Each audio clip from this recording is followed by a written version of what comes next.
somebody just sent this to me. That she was strangled. Thank you very much. So is the live streaming. Well, Thank you very much. You think that's accurate? Yes, ma'am. I'd like to call the meeting to order. Roll call, please. Mayor Gore, Here. Vice Mayor Bennett, Councilor Randolph, Here. Councilor Holloway. Here. Councilor Parton, Councilor Denton, Here. Councilor Pelham. Here. Is there a motion to, Vice Mayor Bennett is on her way right now. Is there a motion to go into closed session? I would move to go into closed session pursuant to the following sections of VA Code, section 2.2-3711. We have to read all of it. To discuss and consider personnel matters, including the specific assignment, appointment, performance, and salaries of specific appointees, A7 and A8, to consult with legal counsel regarding specific legal matters, requiring the provision of legal advice and be briefed by counsel and staff on matters pertaining to actual and probable litigation, where such consultation or briefing in open meeting would adversely affect the negotiating or litigating posture of the public body, and to the extent that such discussion would be aided thereby. A4, to protect the privacy of individuals in personal matters not related to public business. Second. Discussion. There are no lights. Roll call, please. Mayor Gore, Yes. Vice Mayor Bennett, Councilor Randolph, Yes. Councilor Holloway. Yes. Councilor Parton, Councilor Denton, Yes. Councilor Pelham. Yes. Motion passes 5-0.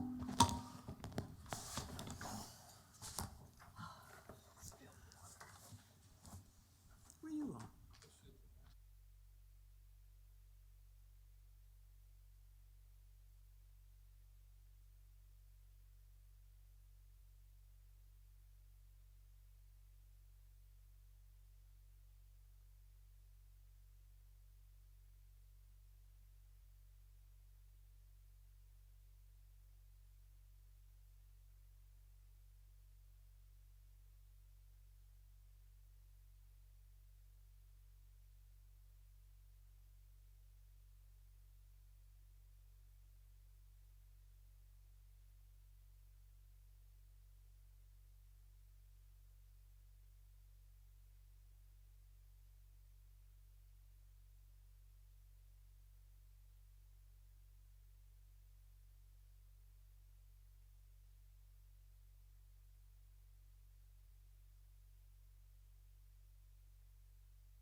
Revere, the mics are live.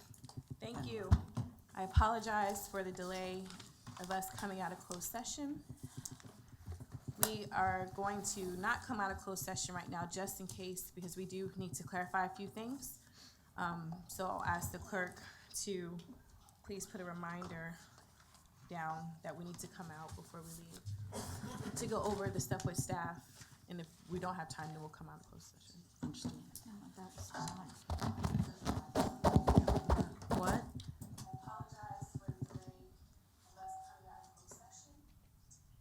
It's a repeat.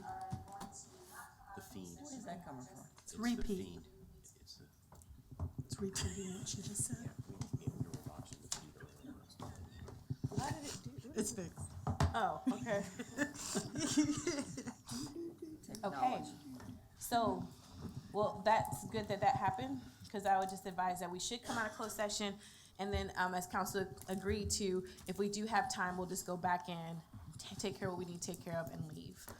So please bring us out of closed session. Where only public business matters lawfully exempted from open meeting requirements and identified in the closed meeting motion discussed in closed meeting. Counselor Pelham. Yeah. Vice Mayor Bennett. Yes. Counselor Randolph. Yes. Counselor Holloway. Yes. Counselor Parton. Yes. Mayor Gore. Yes. Counselor Denton. Yes. Thank you. I'd like to open up the regular meeting. Thank you again for visiting us this afternoon and taking time out of your schedules to be here. I'd like to call this meeting to order. Could we please have a roll call? Counselor Pelham. Here. Vice Mayor Bennett. Here. Counselor Randolph. Here. Counselor Holloway. Here. Counselor Parton. Here. Mayor Gore. Here. Counselor Denton. Here. All present. Thank you. We'll start the meeting off with a prayer by Pastor Eddie Reed of West End Presbyterian Church, followed by the Pledge of Allegiance of the United States of America, led by Counselor Pelham. Please, everyone stand.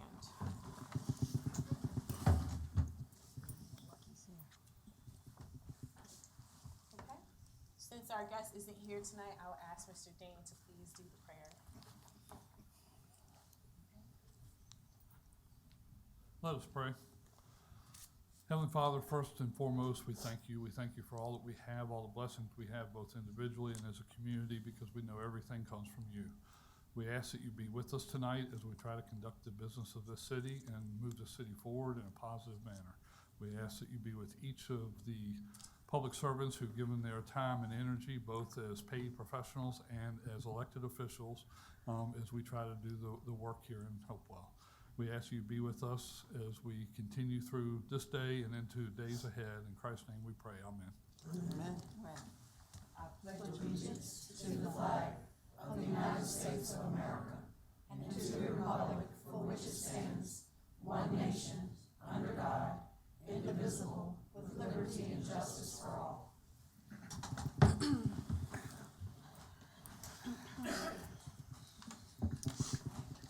Now, we also need to adopt or amend.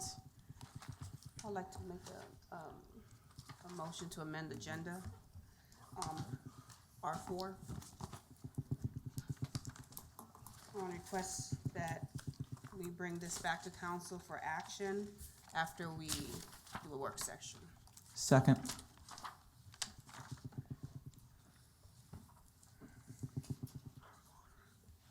The request has been moved and seconded. Is there any discussion? I'll have, what, I have, go ahead. I'm sorry. Do we need to set a date with that Yes. motion? The work session. Yes, ma'am.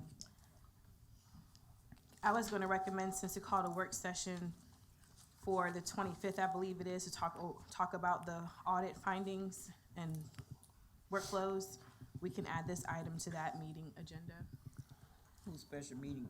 the work session I called Do you for. think you'll have time for it? If we don't, then it could be on the October 9th? the next work session.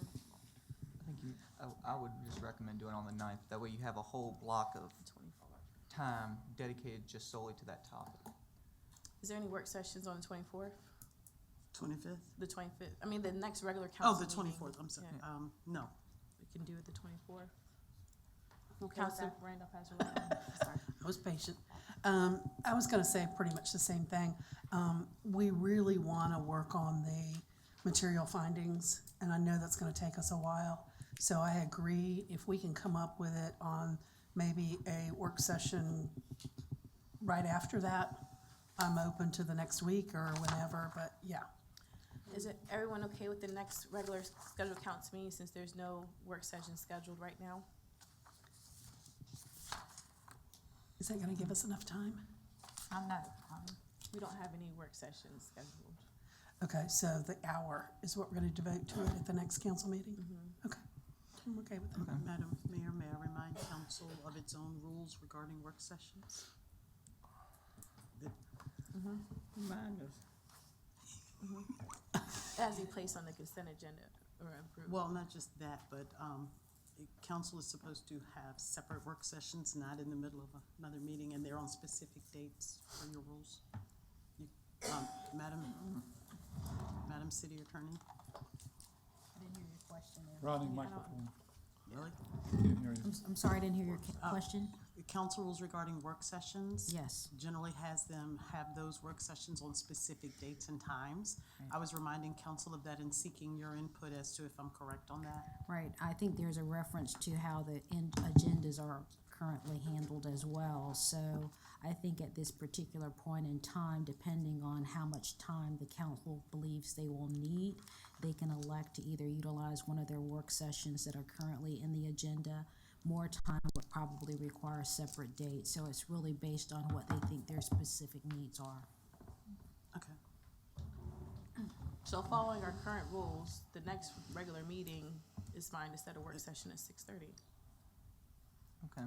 I mean, I was just thinking you might want more time than just an hour. 5:30. But we'll see, we're only looking at Yeah. 2 policies and we've had it for this meeting and the Yeah. last meeting, so if people come prepared and to try to ask questions in advance, we should be able to get through it. 6:30, are you guys gonna move up to 5:30? That's a closed session, you might have items, so 6:30 P. 5:30. And then when are you gonna, so you're not gonna have a closed session? Well, we have a closed session after the work session. I mean, just in case, I don't know, I don't think anything will take an hour when we talking. Personally. From my history, So perhaps, Madam Mayor, a separate date would be in order based on the indication that an hour will not be sufficient. Does October 2nd work? And that way you have 3 full hours to it? What's October 2nd? It's just a Wednesday. I don't have my calendar in front of me. I have it's Wednesday. First Wednesday of Here you go. October. Madam Mayor. I don't have my calendar. Oh, October. And that's not sufficient, isn't that when we go to VML? No, that's on. No, the six next of week. the eighth. 6 of the eighth. what's We on go the October 6th. the first, Tuesday, because people used to council meetings being on a Tuesday. Well, we'll change it to a Wednesday.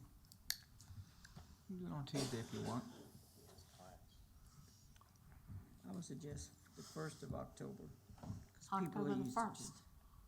October the 1st. You have any input, Mr. City Attorney? Miss? I mean, City manager. Well, You took me by surprise. city attorney, sorry. October, either date would work. I was just in my mind wondering, does Mr. Parton have class on that Tuesday night? That would prevent him from being here. Is that why you said Wednesday? Yeah. Oh, that's why I was saying Wednesday. I was trying not Okay, to be that's fine. selfish. You can be selfish.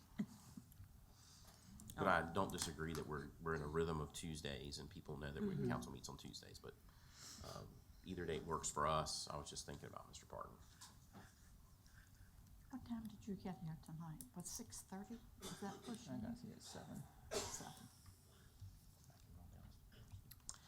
So we're gonna go with October 2nd at 5:30? Great. October 2nd, October 2nd at 5:30, is that okay with everyone? 5:30. That's not your normal time. That's not gonna work. I didn't say that. Is that time and date working for everyone? I'm good. Okay. Roll call, please.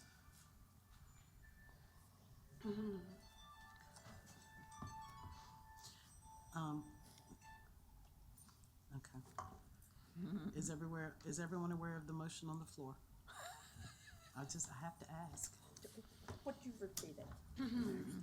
To amend the agenda to remove R4 and bring it back after a work session scheduled for October 2nd, 2019 at 5:30 PM. 5:30. Yes, ma'am. Counselor Pelham, Yes. Vice Mayor Bennett, Yes. Counselor Randolph, Yes. Counselor Holloway, Counselor Parton, Yes. Mayor Gore, Yes. Counselor Denton. Yes. Motion passes 7-0.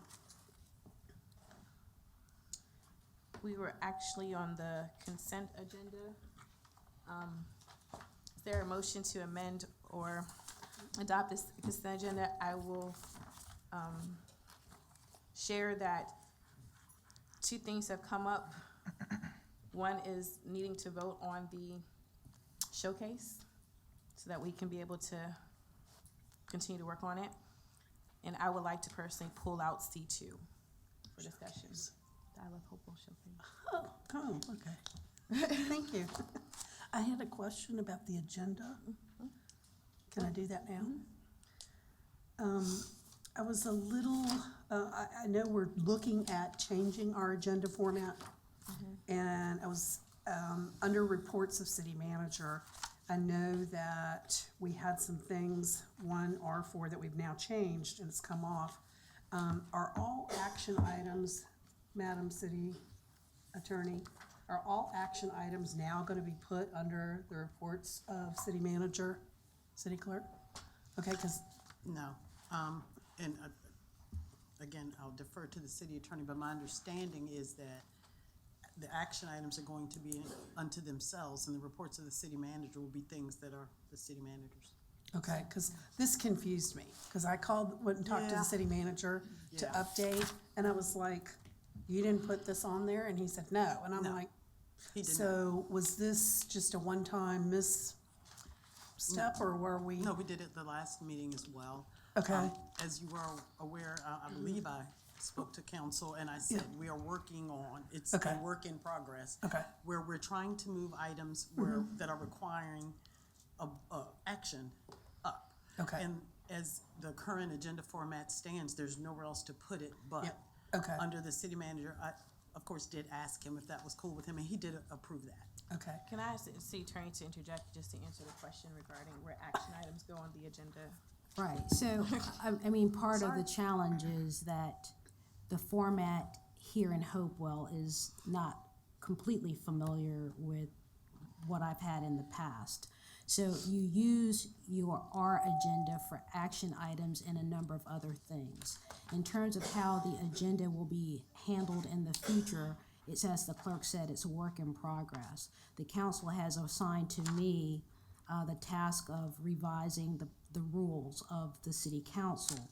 Buried within that document is also your order of business, which is subject to some change based on how I do my assignment. So how action items will be dealt with in the future, I'm not really sure you can look at the current format and actually opine on that. I simply can't at this point, but it will be clear that action items will be separately set forth. I will also add that simply because you have an action item section on your agenda, you're not limited to simply those items that are advertised if the council wants to take some action at a meeting. So all of those things will be at play with the reformatting of the agenda. So as it stands right now, we're just kind of doing the best we can and trying to put things where they make the most sense. okay. And might I ask, just to clarify for us, until the agenda reformat is done, is there some way to designate under, because they're gonna fall under here until we change it, that we designate which ones are the city managers and which ones are just other people's, just for clarity purposes? Is there any way to do that? All of them his, isn't it? Just put our name beside it. When did that change? Is that proper to do? I don't see, just straightforward. I don't see the value of designating an action item as having been sourced by any one person. I think what I've seen in the past is if there's a question as to who's sponsoring the action item, you can put that on there, but not a city manager section or an administrator section. Usually, the presumption is the action items are for the benefit of the city from whatever the source happens to Well, be. from my viewpoint, it is advantageous for this reason. I make sure that I talk with the city manager about the city's issues that are on here every Monday before for our council meeting. And so for me, if I'm thinking that all of these are his, I haven't done any research until Monday because I'm looking for him to give me his viewpoint, what's going on in the details. And I know several Yes. other counselors do that as well. Yes. So if I have one that I know is not his, the expectation will be that I need to research it and potentially talk to that counselor, that person, or someone else. Just a preparedness on my part. Yeah, I Counsel, understand that. There's Okay. a way that we can do that is the Okay. council action form that's submitted with action items.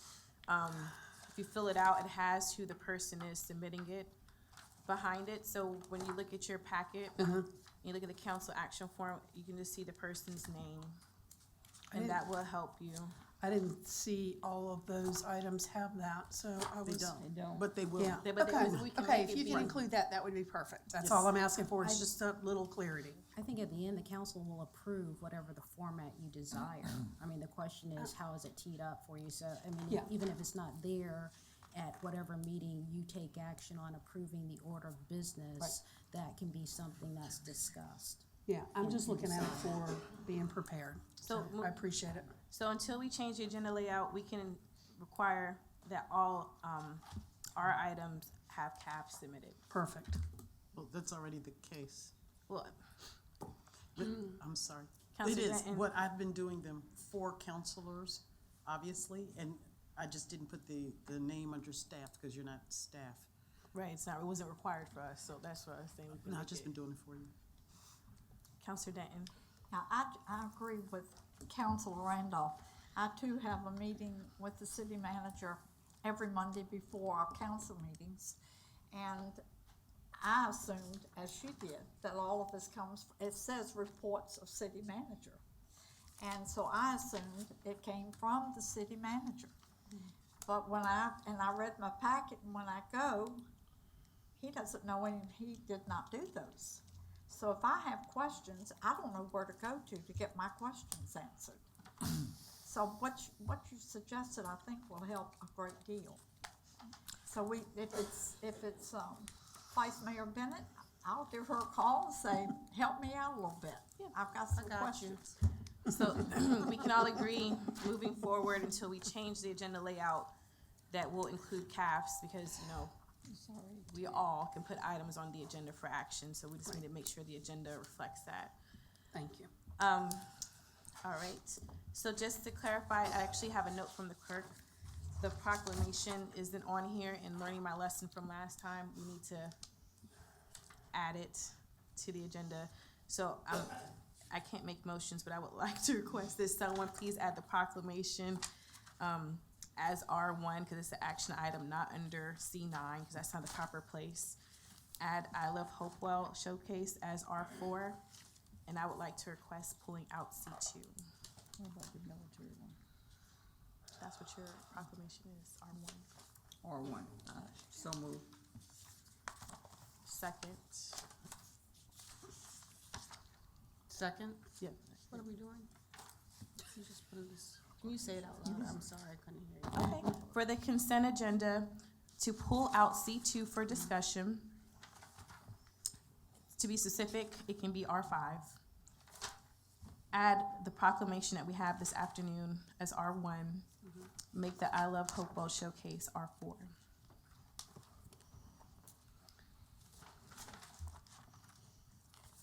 So moved.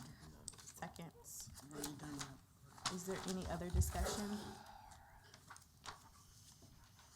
They're on our lights. Roll call, please. Counselor Pelham, Yes. Vice Mayor Bennett, Yes. Counselor Randolph, Yes. Counselor Holloway? Yes. Counselor Parton? Yes. Mayor Gore? Yes. Counselor Denton? Yes. Motion passes 7-0. Thank you very much. We're gonna move on now.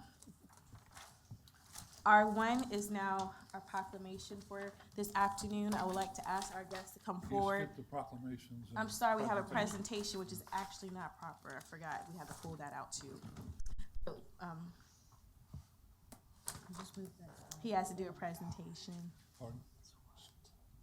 You move the proclamation and the portion of that to R4.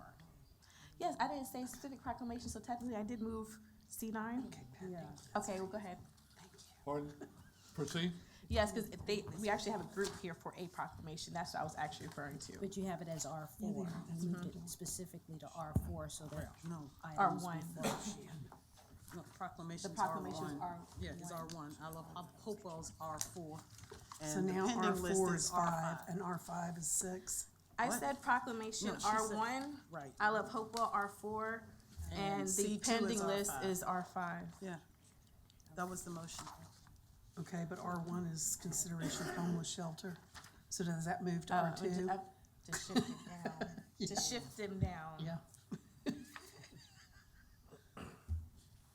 we need to correct that? Can we have a motion to reconsider to say shift them down? Is intention fine? Okay, thank you. All right, Ms. We good? I'm sorry. Madam Mayor, Madam Vice Mayor, members of council. Back in March or so, we sought council's approval to enter into an agreement to do a marketing video for the city through the information matrix. And it will yield, Talking to Mike a little more, I'm sorry. it will yield over the course of the next year or so, thousands of viewings, actually hundreds of thousands of viewings if you look at viewership on cable networks and also on PBS. Not just regionally, but also nationally. The video was shot in July, and they've been editing and back and forth with us. We've been sending it back and forth with some changes. We've now had the final version. It'll start airing sometime in the next month or so. We're expecting a schedule from them any day now, but we have the long version. There's two versions. There's a short version, it's a minute, just over a minute long, that can be used in short snippets, but there's the whole video is about 6 minutes long, and we have that for airing tonight for the first time. So, for your pleasure, Madam Clerk.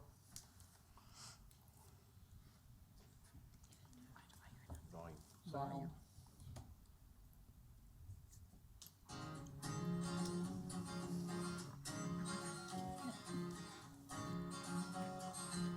What makes a city unique?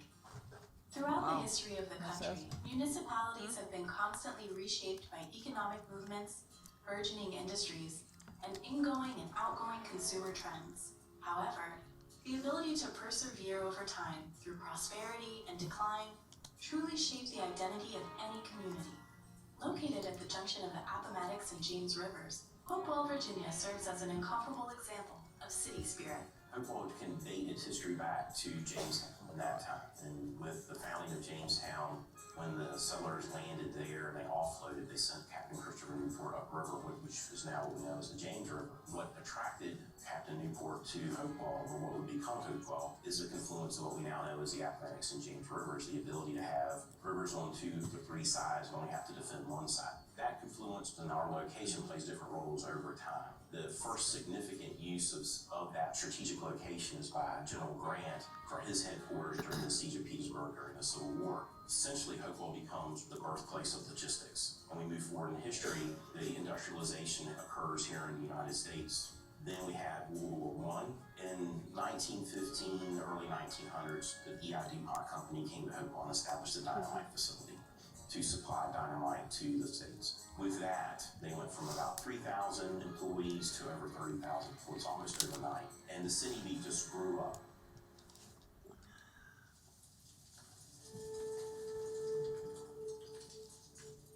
In 1915, the Chicago Tribune gave Hopewell the moniker of the Wonder City because it came back from a major fire that destroyed the whole town. When the fire occurred, the city at the time was approximately 80 acres, and then as a result of that fire, about 60 of those acres burned. From that point, we then began to rebuild from the ashes of Phoenix Rise. And then in 1916, we were incorporated into the city of Hopewell. Our strategic location on the river has changed over time, and as we move forward into the next chapter of our community, we're really building upon the rivers as our asset for redevelopment activity and access to the river for our community from recreational nature perspectives.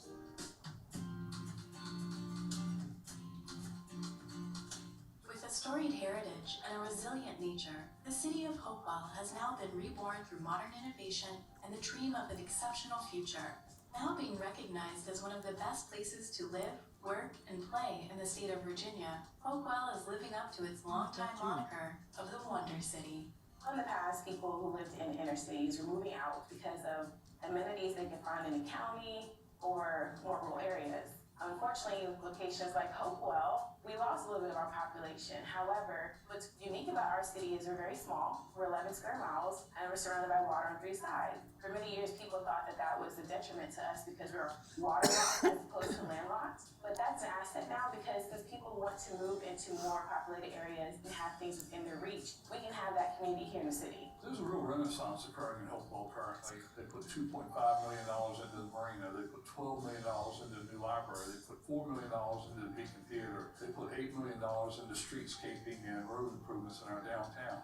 Once that occurred, people realized that we're investing in Hopewell, so invest in Hopewell as well. We have 350 to 400 apartments coming on the river or along the river. We have water access. We have a river walk. You can launch a kayak right there. We have restaurants you can walk to. We have the Beacon Theater. We have an amphitheater going in to the city park area right on the river. We have a great playground, a nature park by the river for kids to play in.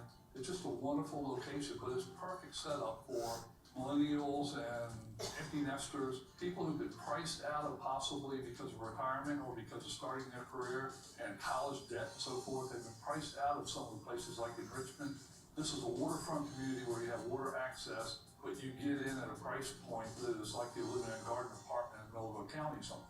The city of Hopewell is still a very small city. We have about 24,000 people, and that's part of our charm.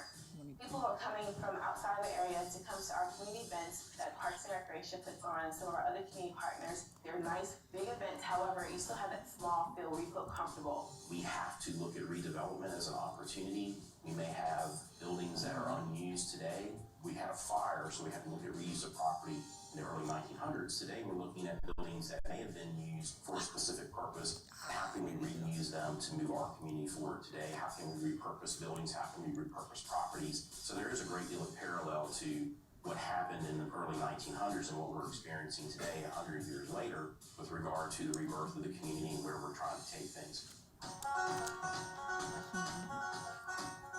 This has been a long, arduous process for the city. Councilors many years ago made some decisions to make some investments. And some of them lost their seats because of it, but they were bold moves that created investment in the community, and it is now paying off for us. I'm very hopeful about the future for the city of Hopewell, our downtown, and other parts of the city. I think that people are actually believing in government once again in terms of wanting to improve their community, wanting to create a better city for everyone. And so when we start to have some new ideas or some new deals, I think that they're more receptive to them than what they were in the past. Hopewell is a place that's not one I've ever seen before, experienced before. It has so many things that other cities or communities want that we have right here. We have access to beautiful rivers. We have a regional community theater. We have a really strong education system. We have access to a wonderful downtown and beautiful neighborhoods. But most importantly, Hopewell has a lot of people who are invested in this community. If you haven't visited Hopewell recently, you haven't visited Hopewell. To learn more, visit hopewellva.gov.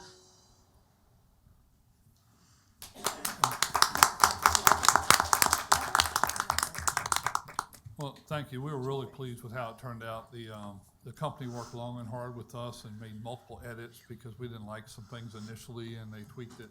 But we think it tells a great story of Hopewell. And we'll be putting that up on the website in the next couple of days. And hopefully we'll start seeing it air on TV in the next month or so.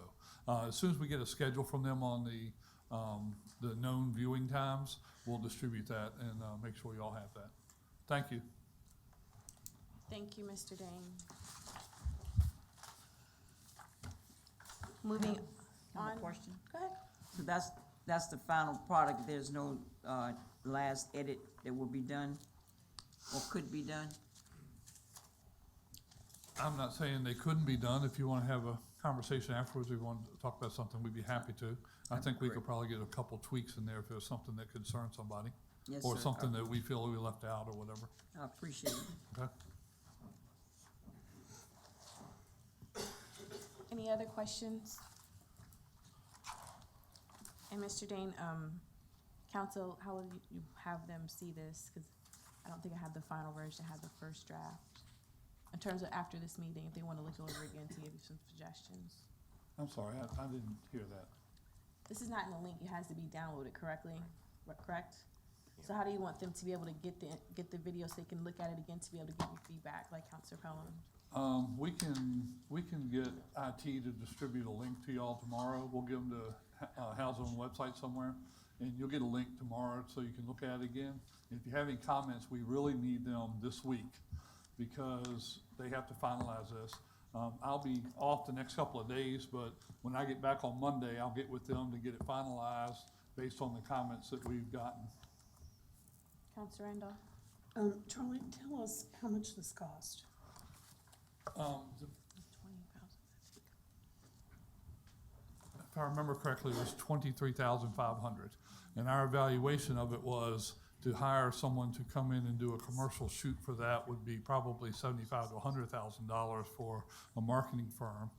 We've had just simple brochures done to market things that have cost $10,000. So $23,500 we thought was an excellent value, and we get all that exposure regionally and nationally in addition to getting that product that is now ours. They also are giving us all the raw footage, so we'll be able to actually construct our own videos in the future possibly based on all the footage they took. So we thought it was a tremendous value, but it's $23,500 if I remember correctly, Ms. Randolph. But that was a long time ago, but I think that's the amount. Thank you for your effort. Okay, we have a proclamation, I'm sorry. Can our guests please join us at the podium, and I'll ask the Vice Mayor to join us as well.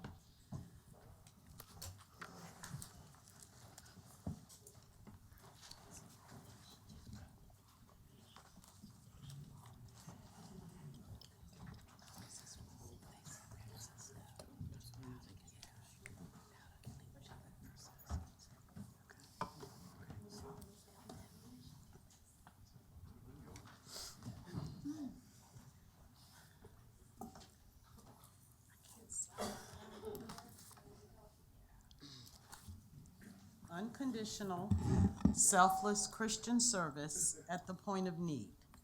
This is the underlying motto of the Liberty Chapel Gospel Service at Fort Lee, Virginia. The LCGS Men's Ministry, in concert with the Fort Lee Tri-Cities Men's Ministry Outreach, has been on a mission for the past 8+ years through the auspices of Highly Productive Community Garden. Whereas on 11 May 2019, the LCGS Men's Ministry, ICW, the Fort Lee Tri-Cities Men's Ministry Outreach, hosted its annual Spring Garden Planning Kickoff with roughly 30 personnel, youth and adults in attendance and actively participating in this exceptional team-building event. Specifically, this event took place in Hopewell, Virginia at the Woodlawn Learning Center complex surrounding area, 1100 Dinwiddie Avenue. The garden, approximately 1 acre in size, serves as a diverse vegetable garden ranging in various plant types, including tomatoes, squash, cucumbers, eggplants, onions, okra, an assortment of peppers, peas, beans, etc. And whereas key aspects of community garden consisted of garden planting coordination, seed bed preparation, and actual planting, subsequent phases consisted of garden maintenance and sustainment prior to actual harvesting, which is in its final stages. Within the coming weeks, the ministry outreach team will begin its requisite preparation task for the annual fall garden. Of equally profound importance is the contributions and support of various Hopewell community leaders, the Hopewell Public Schools, and the Woodlawn Learning Center staff. It truly is a team effort. Lastly but not least, this event continues to emphasize and promote educational awareness among our youth and adults alike. Home gardening in sectors of our nation has become a lost art, In order to further promote our youth's enthusiasm and positive engagement with this event, all participating youth will be afforded an opportunity to visit the Virginia State Fair later this year and experience some of the important features, products, and opportunities that reside in the agricultural arena, the backbone of the United States of America. We salute the organization members, Marshall Jones, Carl Hall, Paul Wilson, Keith Young, Jerry Jones, Wendell Fletcher, Wade Watkins, Belinda Johnson, Marshall Ford, Kraus Johnson, Winthrop LaRoche, Thomas Emery, and youth members, Joel Whiting, Darrell Jones, and Trajan Jones. Now therefore, I, Jasmine Igor, do hereby recognize the Woodlawn Learning Center Community Garden in the city of Hopewell and thank the organization members for their hard work. In witness whereof, I've hereunto set my hand and cause to be affixed to Grace Seal of the city of Hopewell in the Commonwealth of Virginia this 10th day of September, 2019. Jasmine Igor, Mayor. I'll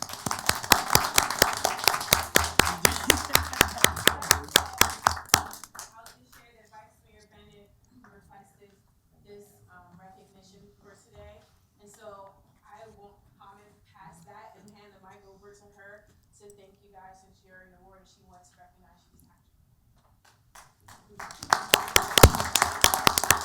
Thank you for your hard efforts, and especially this is not the first year, it's been 8 years. It's been 8 years. And this is exactly what the presentation was about. Those that are invested in our city, you make Ward 7 beautiful. Not only that, you're teaching the children and you're giving back. And they were able to have, this weekend, the garden has gotten so much bigger, you know? And usually when you see, you only see a few workers. I don't know if you know that story about the hen and the chickens making the bread, whatever. But at the end, when all the crops are there, I mean, you can see there's so many people coming out. Thank you. Thank you for. And while they're walking away, last but not least, these are all veterans of the United States Army who fought and retired and still working.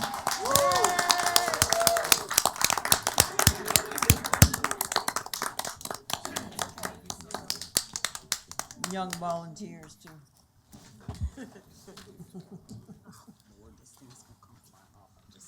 Thank you, Ms. Jones from Woodlawn.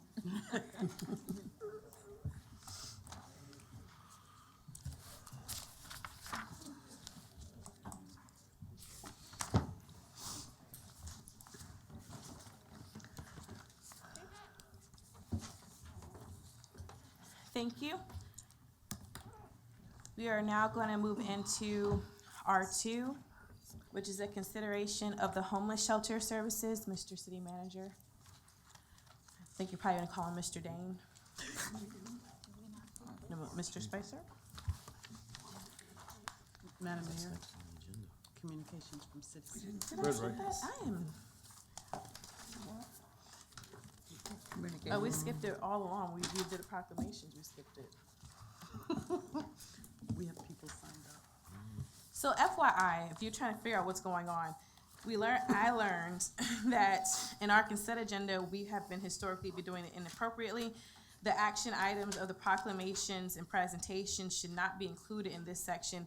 They're supposed to be action items. So what I was trying to do is pull them out so we can have them done separately. And doing that, I skipped over communications from citizens. So that is what I was trying to address. And until we formalize a correct agenda process, we will keep having these hiccups. This is like the third meeting in a row I've been trying to make it work, and I'm close but not there. So, because it keeps changing, we gotta adjust for. So I'll ask Mr. Spicer, you can wait for 1 second. I do have some people signed up to speak this afternoon. The first resident that we have is Ms. Flowers. I'll ask the clerk to please read the rules for communications of citizens. The communications from citizens portion of the regular meeting agenda is limited to 3 minutes per speaker and 30 minutes total. Speakers may contact the clerk in advance of or sign up in person at the meeting. They are called in the order they signed up before others in the audience speak. Each person addressing council approaches the podium and gives name and, if a Hopewell resident, ward number. No one may address council more than once per meeting unless granted permission by the presiding officer. Speakers address council as a body, not individual councilors.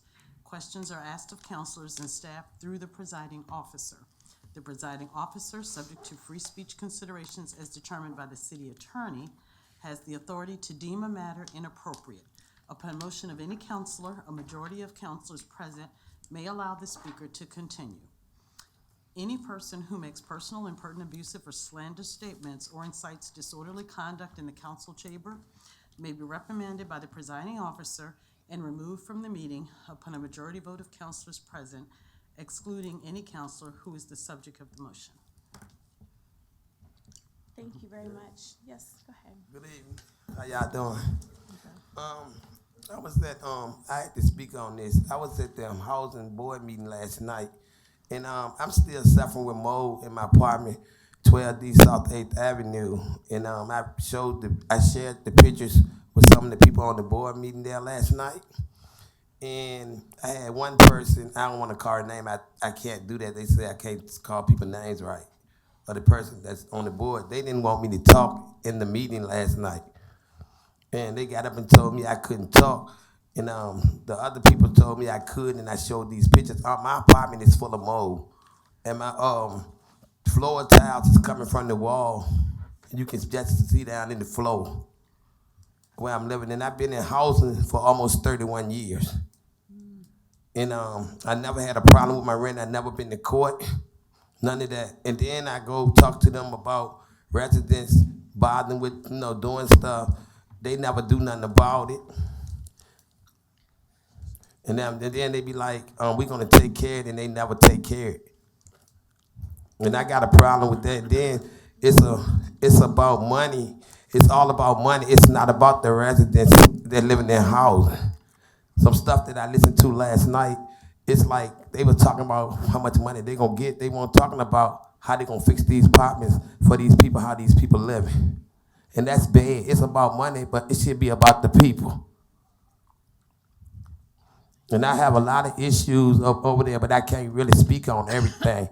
But I've been really helping people get through some things over there in all housing. But it's sad that I got to live where I live at, and I'm almost 54 years old, into mold, and I have a sickness. Doctor's orders and everything, they keep saying it's not mold, but 3 of the board members been to my house to see mold is in there. And then one of them didn't want me to speak last night or show them pictures, but I did. So that's all I have to say. But I think stuff should be done about that, people living in a mold like that. And I'm one of them people, that mold can kill me, black mold. And I've been in that housing for, like I said, 30 years. And January 18th be 31 years. And it's very wrong how they treating people, but they want the money. They talking about money. Talk about what's going on with the people. It ain't about money, it's about people's health. They even got kids, little kids over there. Them kids got to inhale that stuff too. And I'm one of them people that's sick, and instead of getting me sick. And everybody should deserve to be treated right. And I think it's wrong how they treating people. Then they don't want you to speak on nothing. They be like, try to scrub it under the rug. So that's it. Thank you, Miss Dorothy Flowers. You Thank stay at Thomas Roth, correct? Yes, ma'am. 12D Okay. South 8th Avenue. And I have a request to see, do you have any pictures of this that you can but I brought get to it. council? Can I show it? But they said I couldn't, so I got them in my phone. Who said that you couldn't show I it? told her she could, because they're on a phone, and there was no way to hook it up so she The could new show all. software has it that you can project onto the screen, does Okay. it not? We did that for the scavenger hunt. Do you have it? They use a tablet that was tied in. It was a It tablet wasn't that a was phone. tied in? Yes. Can she forward the photographs? Okay.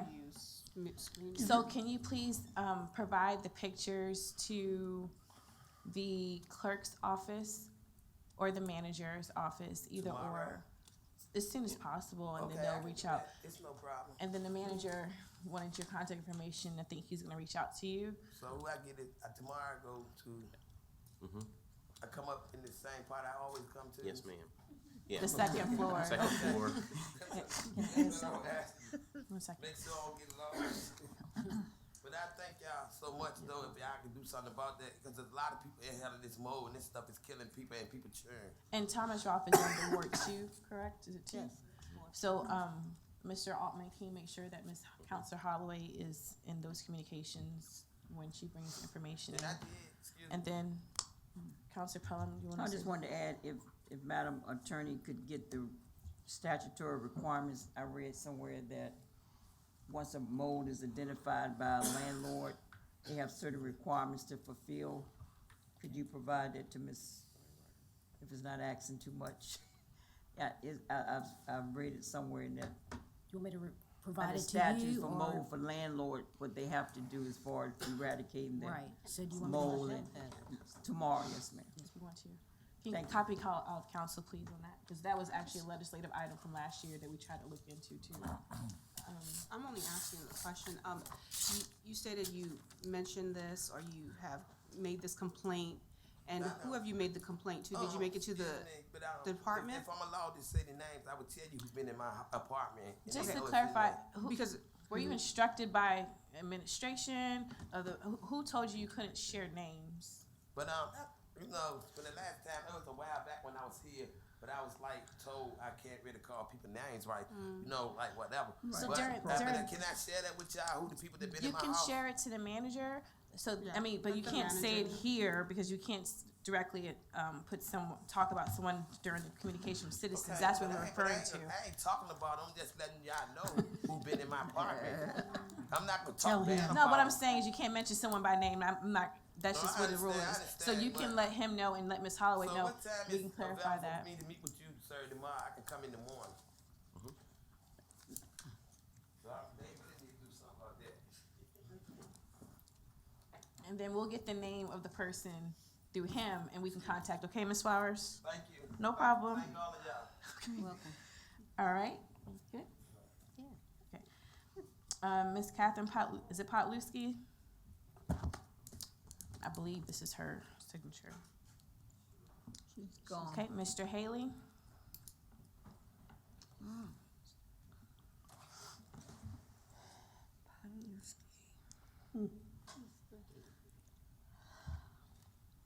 Good evening, Madam Mayor, Madam Vice Mayor, members of council. My name is Mark Haley, Ward 3. Before I proceed, don't turn the clock on because I need permission. I'd like to talk about the item that you pulled off the agenda. Being that you pulled it off the agenda, I'm assuming I can speak to it. R4 about the procurement you're proposing.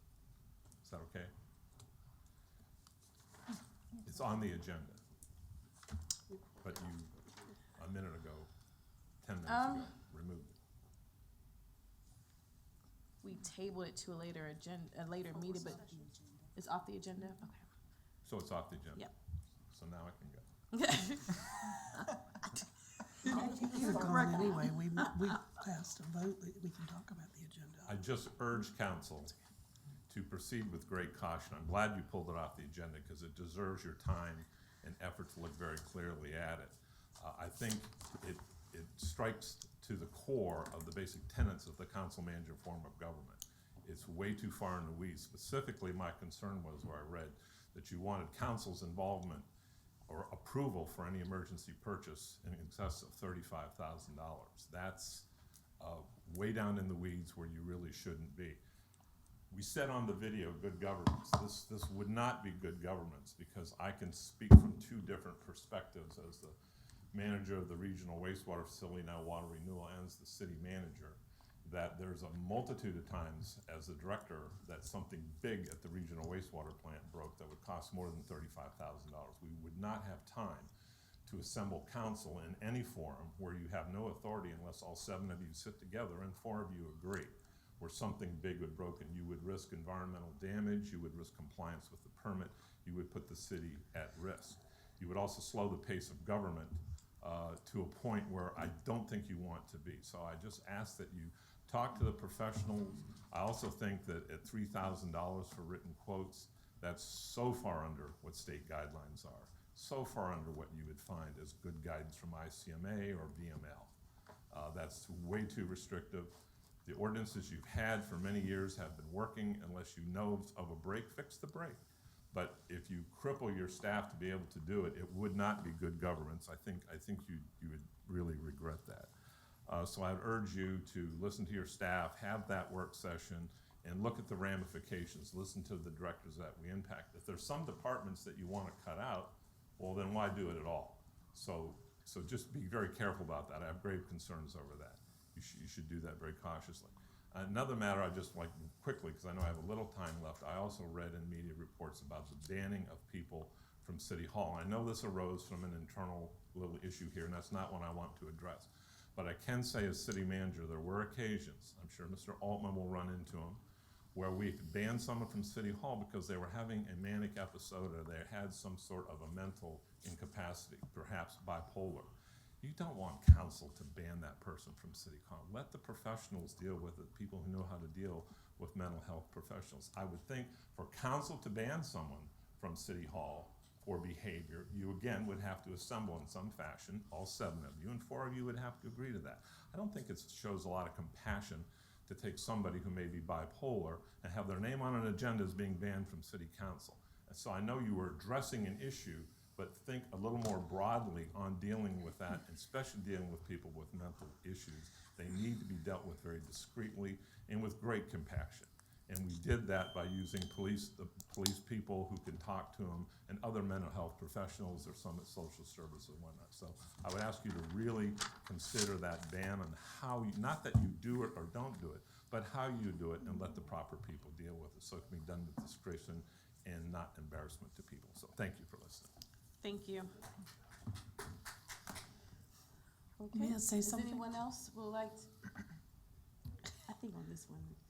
I just want to say that we didn't ban anybody. Okay, Councilor Randolph wants to make a clarification. I'd just like for the audience to know that our vote, we did not ban anybody. We in fact voted the other direction, so we do not ban anybody. But thank you. Okay, thank you for that. Okay, is there anyone else in the audience that would like to speak on any other issue? You can go first and you can go next, and please state your name, address. My name's Larry Scarce. I live in Ward 3. My concern is WHAPM's the radio station. That field behind these houses has got to be cut. I mean, when you physically got rodents running into your yards from that field, they need to cut the field. I don't know. I'm gonna talk to the young lady I talked to I'll talk to her tomorrow. But something's got to be done about this field. I mean, I understand she said it might be able to stand a nature case, but when you got rats running out of the field, it's kind of a tough problem. Director Griffin, you're already taking notes. You have his contact information? I'll call her tomorrow.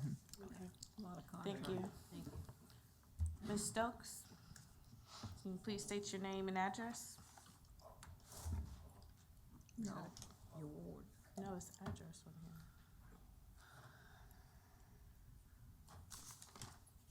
Good afternoon, Madam Mayor, Vice Mayor. My name is Yolanda Stokes. You speaking to mic, ma'am? I'm sorry. Just pull it down a little bit. My name is Yolanda Stokes, and I live in Ward 6. The first thing I wanted to say is thank you to those persons on City Council who came out to Twin Rivers for our Neighborhood Watch to celebrate with us in honor of our police department and our Neighborhood Watch. Second thing I'm concerned about, and I'm kind of confused because I think it's on the agenda, but at any rate, I've spent the summer working with a homeless family here in Hopewell. The children were living in cars at Thomas Roth Court. They're in our high schools. Some of the kids march in the band. The family was displaced earlier part of the summer. She's been on the waiting list for public housing for approximately 9 years. She was removed, and I went through and I did the hearing with her. They put her back on the waiting list. But for 9 years on the waiting list, she should have been considered for public housing. With the deconcentration of public housing here in the city, I think the shelter is needed, or some type of something to benefit homeless people within our city, particularly our children. Again, I've been working with them all summer long. We've been rotating houses. Like I said, they were in the cars in Thomas Roth Court. It's a really dire situation for them because the kids are entitled to an education. We just had an issue with the school board that we worked out, allowing the kids to return to the schools that they were at, in keeping with the school system's homeless policy. They go back to the school that they last attended before becoming homeless. If there's any assistance that you all can give as counselors, I'm not going to bash anybody, but I think we should look at some of the policies of our housing authority as far as homelessness is concerned in our city, and that they meet the needs. Of course, of great concern is homeless kids, and fair housing does protect them, but at any rate, they are still homeless in our city. Thank you. Thank you. One last call for anybody else who would like to speak this afternoon.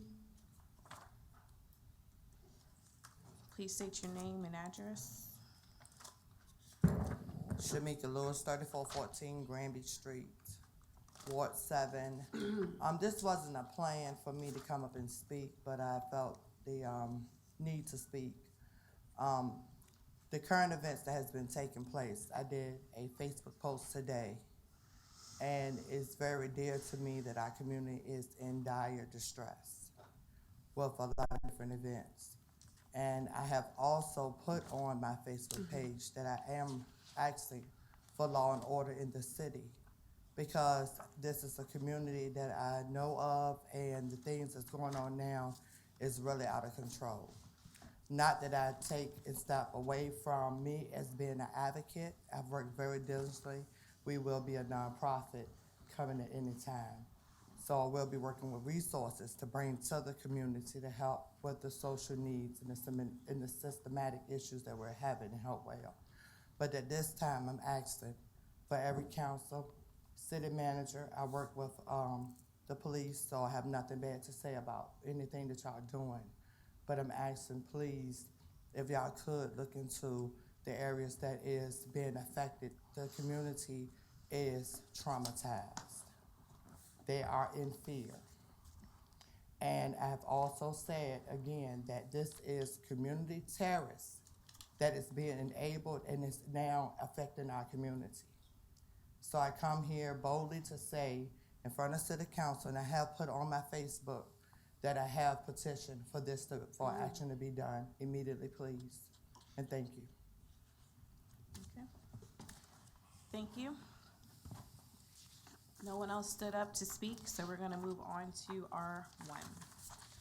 Mr. Spicer, apologize about that. Mayor, Vice Mayor, other members of council, good evening. You may recall earlier in the summer, staff brought a proposal to you concerning the use of the recently vacated EMS crew building. At that time, there was an urgency around locating a office space for the District 19 Crisis Assistance Center, and we proposed that first and foremost that the crew center be used for space to provide for the Crisis Assistance Center. We're in the process of that. The facility has been, modest renovations have been made in order to accommodate their space, and that should be happening very soon. In the course of our discussion, we also raised the issue of our cold weather shelter that has been operating for the past 5 seasons.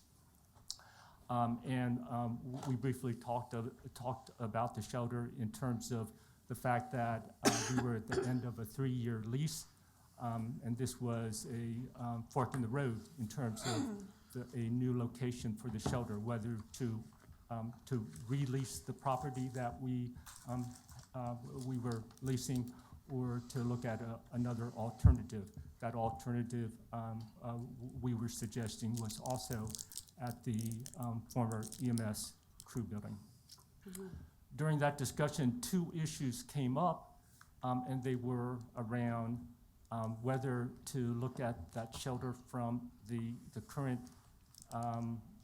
seasonal shelter format or to consider a year-round shelter, and you asked us to examine the alternatives and come back to you with recommendations. And then the other consideration was to whether to to operate the shelter using city staff versus operating on a contractual basis. And you also asked us to study that and to come back to you. We are here tonight to have a discussion around those two issues. Hopefully you have a report in front of you, and I'd like to go over that in summary fashion with you. The first issue that I want to address is the operation of the shelter using city staff versus contractual services. So the way that this report is broken up is it looks at the city staff as an option, looks at contractors as an option, and we've tried to offer some, as much as we could in terms of pros and cons for each. So respective of operating the shelter by city staff, the big pro is that you have a greater span of control. The city can determine anything from whatever to whatever. We have control of the shelter. The cons to using a contract, using the city staff are twofold. One is cost. And there's a chart following this chart that I'm referring to right now, and I'll get into that chart in just 1 second if you bear with me. But by the bottom line, as we evaluated city versus contractual costs, there was clearly an advantage to going with a contractual cost. The other con in terms of using city staff is that, in fact, the city has no direct experience in operating a shelter program. We have helped financially, and we've helped generally support the shelter program, but we have no direct experience in terms of actually operating shelter. In the research that we did, we called a number of localities, and we could not find any localities that had local staff actually operating the shelter. They have all done so through a contractual arrangement. Looking at the contractor as the operator for the shelter, the pros for that are less costs. And again, I'll get into that in a quick moment, if you bear with me. The second thing is that having a contractor operate the shelter, we would anticipate that it would garner more support from the community in terms of volunteerism and donations. My experience has been in the shelters that I've helped support in my career is that through operating a shelter through a nonprofit organization, the community just is more inclined to give to a church entity, a nonprofit entity, as opposed to contributing to a local government. The other issue is, as I mentioned, the contract where the city does not have actual support in operating a shelter. There are contractors that do have the support, that do have the expertise in operating shelters, and we have had experience with that.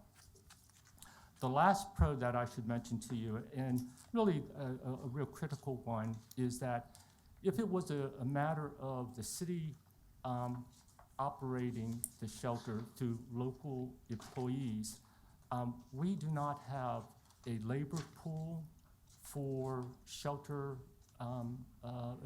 the staff that would monitor the shelter, whereas nonprofit organizations, again, a number of who have the experience in operating shelters, they have a pool, they have a reserve, and they're able to move staff and in terms of leave, in terms of emergency situations, move staff around to be able to ensure there's adequate coverage for the shelter. Our city just does not have that capacity, the structure within our HR to be able to do that. The one con, irrespective of using a contractor, is that, again, back to the issue of span of control. If we use a contractor, by and large, we would not necessarily have the same level of control in terms of who would staff the qualifications, respective of who they brought on to operate the shelter. So that would be a con in terms of using a contractor. So if the next chart in this report speaks to the actual assessment as far as cost goes, and you will see that we've broken it down in terms of two categories.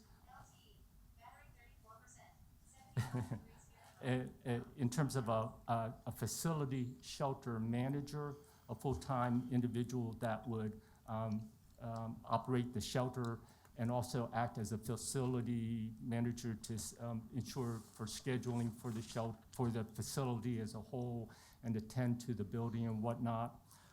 By comparison, as you can see, there's about a $30,000 difference between, on the high side, for the city to hire a full-time facility director versus what a contractor would incur in terms of staff costs for that same facility director. And I should note that the numbers here are close as accurate as we could get, in the sense that we just had to use a contractor that was able to give us their quote in terms of an approximation of what they would charge if we were to bring them on to fulfill these tasks.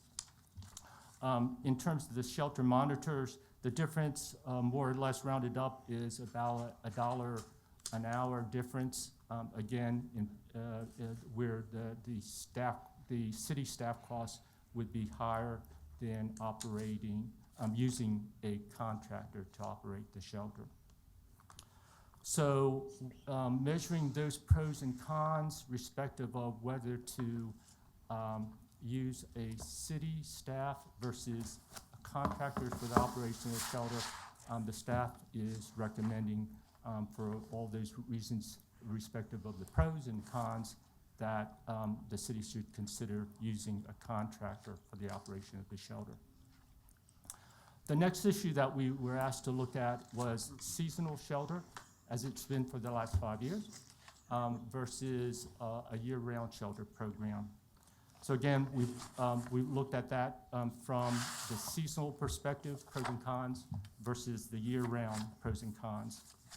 For the seasonal, for pros, again, seasonal shelter is going to be less expensive than a year-round shelter. Bear with me, there's another chart following this that I'll speak to those costs. There will be, for using a seasonal shelter approach, we believe that it would be a better balance in terms of providing services to individuals that are homeless. We believe that the seasonal shelter attends to the critical nature of keeping individuals safe from the elements, and that's a good thing. But the approach that the federal government has taken, and one that we support, is, again, less about shelter and more about permanent housing and whatnot. So we would rather invest efforts in terms of working towards permanent housing for folks, and less about the sheltering of folks. So we think this is a better approach, using a seasonal versus a year-round approach. As you know, the Salvation Army in Petersburg closed about a year and a half ago. So that shelter was the last and only local shelter for single individuals. So one would speculate if we had a year-round shelter here, it would attract individuals that are homeless beyond the boundaries of our city. So that would be a con there. The pro respective of seasonal shelter is we could continue to run a seasonal shelter and still have the capacity to address emergency situations such as we experienced this summer when we had a horrible heat wave. We would have the capacity still, whether it be a full-time shelter or the seasonal shelter, to bring it up and keep people out of the heat and be able to do that from a seasonal approach. The con for seasonal shelter is because it's seasonal in nature, it may then garner a little less support from the community because it's seasonal as opposed to year-round, something continual, something that is always in the eye of the public. So that would be a con there. The pros and cons respective of year-round shelter. The pro for year-round shelter is it's a deeper safety net in terms of being able to accommodate individuals that are homeless. That's certainly an issue. The con to year-round shelter, again, is the cost and the prospects that having a year-round shelter would attract other individuals from outside of the city seeking shelter. So thank you for bearing with me. Then I'll go to the final chart, which speaks to the cost of seasonal shelter versus year-round. We've broken it down by seasonal program having one full-time manager and a monitor to complement the full-time position, and then a year-round program, the same thing, one manager and one monitor per shift. And you can see, again, the difference being that separates the two about $30,000 in terms of the expense for seasonal versus year-round shelter. So thank you, that's all I have in the report-wise, and happy to answer questions. Okay, just want to remind council to hit their lights. Council Pelham hit her light first, then I had Vice Mayor Bennett, then Councilor Randolph. Okay, can you remind me again why we chose not to go with St. James? Was it because of? Catholic Charities? No, No, the facility, St. James. Was it because of, handicap stuff, or they didn't want to? Ms. lease? Pelham, we had recommended going to St. James, as you remember. Yeah. And we were in final negotiations with them on a lease, and their finance committee, whatever committee it was, came forward and said that they would be agreeable to a lease at $33 a year, but we would have to do all the upfit of any wall changes, the repair to the restrooms. There was a number of things that we had to do, and that was going to cost our estimate, another $25,000 to $40,000. And so as that worked out, because that process of negotiation had taken a while, as that worked out, that it was about the same time that the crew building became available to us for the first time. Okay. So we shifted gears and started to look at that possibility and came back to y'all. Okay. Now, on your comparison, if we change the cost of the personnel to match the contractor, is there really any other financial benefit for the city? I mean, that's really not a comparison, because we chose 60,000, like to fund the top person, and they chose 39. Well, Why can't we choose 39? We did, as we would do with any new position, we didn't evaluate what it was worth. We asked HR to go out and benchmark what those positions would yield. And they had to search far and wide because there aren't many of these. And these are the numbers that she came back to us with, that this is what these positions are paying in local government around the region. And so that's where the numbers came from. It was from HR. Jennifer Sears, our HR director, apologizes for not being here. She was she was gonna be here to help explain this, but she, her mother was ill, so she had to be with her. So it's always better to work for the government.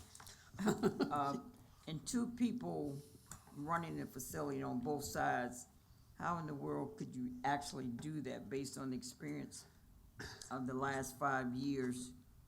Are you just for sure in the contract, or we bid it, if they get so many volunteers, because that's the liability I think everybody could realize right up front. Would it not be? We don't think so. That's what the Catholic Charities or an organization like that would use, 2 people. That's what we often ran the shelter with, was 2 people. Sometimes we had more volunteers there, but often we ran it with 2 people, because that's all we had available. Okay. And with this type of contract at this cost, Madam Attorney, whether it's 88 or 120,000, would that require a bid or RFP? Or one sole?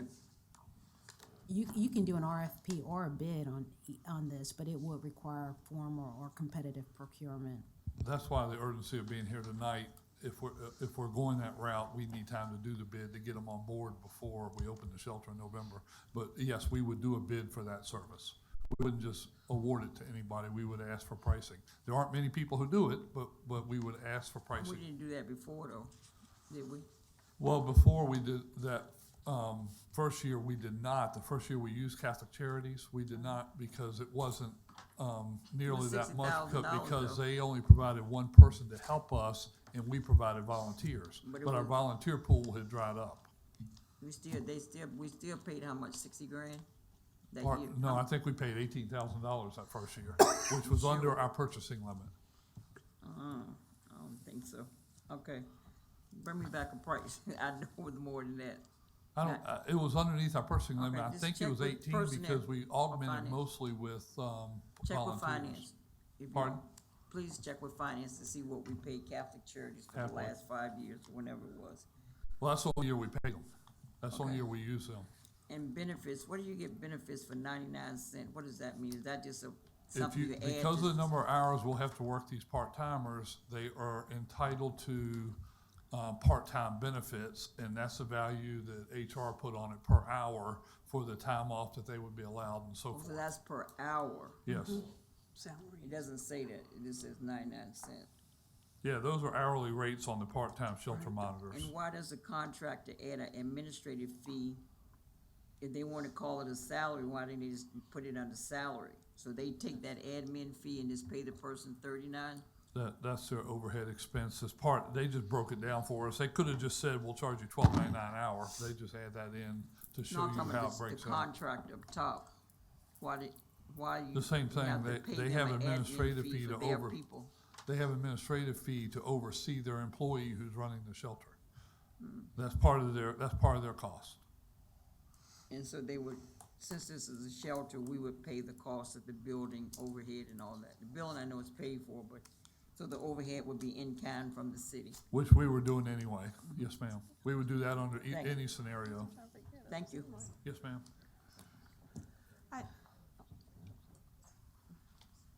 You had a couple of questions. so Are you go done? ahead. Oh, can I Okay, so I'm just a little curious. The facility shelter manager will only be one, right? Am I correct? Will they be full-time? How many hours? They'll work 40 a week and Right, then we'll but how many aug- total for the year? 2,080, 40-hour a week is 2,080 a year. Okay, cause, That math is not right. so I guess we're gonna have to just figure out if we can break that down to the hours, because I think I'm coming up with 4,000 hours for the operating cost for that manager. Take this. So is it like 1820 or 1920? I mean, 1820 hours, 1920 hours for the year? And then my other question is, Vice Mayor, before you move on, just so we can be on the same page, the 87,000 and then the 57,000, we're taking that number and dividing it by 1382, right? To get the number of hours? By 2,080 would be the number. That's what it should be, right? So it would take 87 120 divided by 1382. I don't Where, get I don't know 2,000. where you get 1382 from. Isn't that the hourly rate? No, this is the That's manager. that's the part-timer's That's the hourly rate. part-timers. The shelter manager is a full-time position. Right, Because they would not only manage the correct. shelter, they would also manage that facility throughout the year for District 19 and all the other services we have operating out of that Oh, building. so we take But the my- 87,120 divided by 2,080. My thing is, I just wanted to see the hours that are gonna be allotted for this amount of time. Is it gonna be 1890, is it gonna be 1920, or is it just gonna be 2,000 flat? Is, the full-time position would be 2,080 a year. The part-time positions, we had HR calculate that out based on a 12-hour day from November 15th to March 15th, whatever those hours worked out to. And you can't work anybody over a certain number of hours if they're Correct. Or part-time, part-time. 32 hours. So we had to have like 6 part-timers So we're gonna have in order to 6 make the shelter schedule work. monitors? Yeah, So this would be, this salary, right, this 12, right, this amount. 1283. We have 6, we're gonna have 6 part-timers. So this is not really the total Well, amount, we're there's just six, doing there's this 6 per. part-timers, but they're not working, they're not Correct. working all at the same But time. it's 12, it's up to If- 32 hours if we were doing that figure. Right, if you look What at. I'm coming up to, I'm sorry, Mr. Dane, That's what all I right. wanna say is, this is really not too clear for me. I'm sorry. Well, Because if you- I have a shelter monitors, I don't know how many shelter monitors we're gonna have. I have the facility manager, both of these salaries, whatever it's divided to, they are not the same hours. So I just wanted to be a little bit more clear as far as what their duties are, Okay, what if- the I time, might how be able many to shed hours they're light- gonna be using. I might be able to shed light on that. If you look at the last chart and then, but also look at the hourly rate chart you were just looking at. If you look at the seasonal, one manager and monitor for the city, 120,188. If we ran November to March, then that's 87,120 for the full timer. All the other dollars are at 1382 an hour for the part timers to supplement. So If how you many do- hours from November to March, I'm sorry. So the, Seasonal would only be please. November to March. so the shelter monitor, it's at the 1283, it's 1,300 hours per year, Okay, which gives Thank you you. a salary of about, with the benefits, workers' comp, FICA, total cost of about and this is, about $18,000 rounded. okay. And this is the city, for a city employee, Yes. okay. And the contractor? The contractor just charges us a flat hourly rate Right. based on whatever they have in their structure, and that's, if you look on that last chart. If we run November to March, it would be 88.5 for that period of time. If we run year-round, it would be 119,594. So my question is, we have one manager and one monitor. It's just a flat rate for me. I just wanna see how it's broken down, cause I don't see the hours. I see one manager and one monitor combined to 120, 188. Does that make sense? I wanna That's how see much how annually- we're doing a cost breakdown, because if you do one manager and one monitor, 120, 188. However, 87 of that we need is. 6 monitors. No, but it says one monitor, it means at any given moment when that shelter's running, you have the manager and one monitor. Okay, So it takes 6 monitors though to fill out all the hours of that 1 hour, one person per hour, because of the length of time restriction we have on number of hours a part-timer can work. and then that total, all of that combines to 120. Yes, Okay. ma'am. Yes, ma'am. My other question is, I just wanna see what the hours for full-time and part-time is gonna come from the contractor and also the city, because they're not equaling up. Well, they're the same, they're gonna work the same hours that we would work. They just charge us less, so their cost for the same hours, their cost for 88, for the seasonal hours of November to March, 12 hours a day for a shelter, would be 88.5. Our cost for that same November to March, 12 hours a day, plus the rest of the year for that full-time position is 120.88, so that's why our costs are higher. It's just such a big, just such a big, It is, curve. but That's a well, huge you gotta curve. realize that they're only paying their people for those 12 hours a day from November to March. We're paying our part-timers for that period of time, 12 hours a day from November to March. But the full-time seasonal manager who manages the whole facility year-round, we're paying him for the whole year, not just those 6 months. Who's gonna be the point of contact for the contractor? Suppose we agree to have a contractor. We take have this. over the last 4 years of the shelter, Mr. Spicer and I have tag teamed it. Okay, so they report to you if there's any They inconsistencies or if basically they're report to rates. Ray, and then Ray comes to me if he needs me, or I fill in if he's not here. Awesome, okay. Good. Counselor Randolph, if Vice Mayor Bennett's finished. I was gonna address the salary of the full-time person, but I'm good. Okay, there are no lights. I have, I wrote down 4 questions. First one is, we said the manager will be there for the whole facility. We're talking about the community space that we're building and the homeless shelter, the warming, whatever the shelter is dubbed. So that skill set will need to be all encompassing. Are you gonna ask for someone to do management and then the people working in the shelters? We talked about that.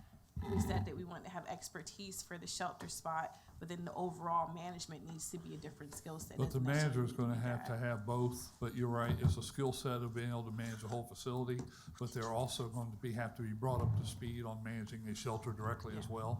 So yes, they'll have a dual role, but the part-timers would just have we would just worry about the skill set of a shelter operator.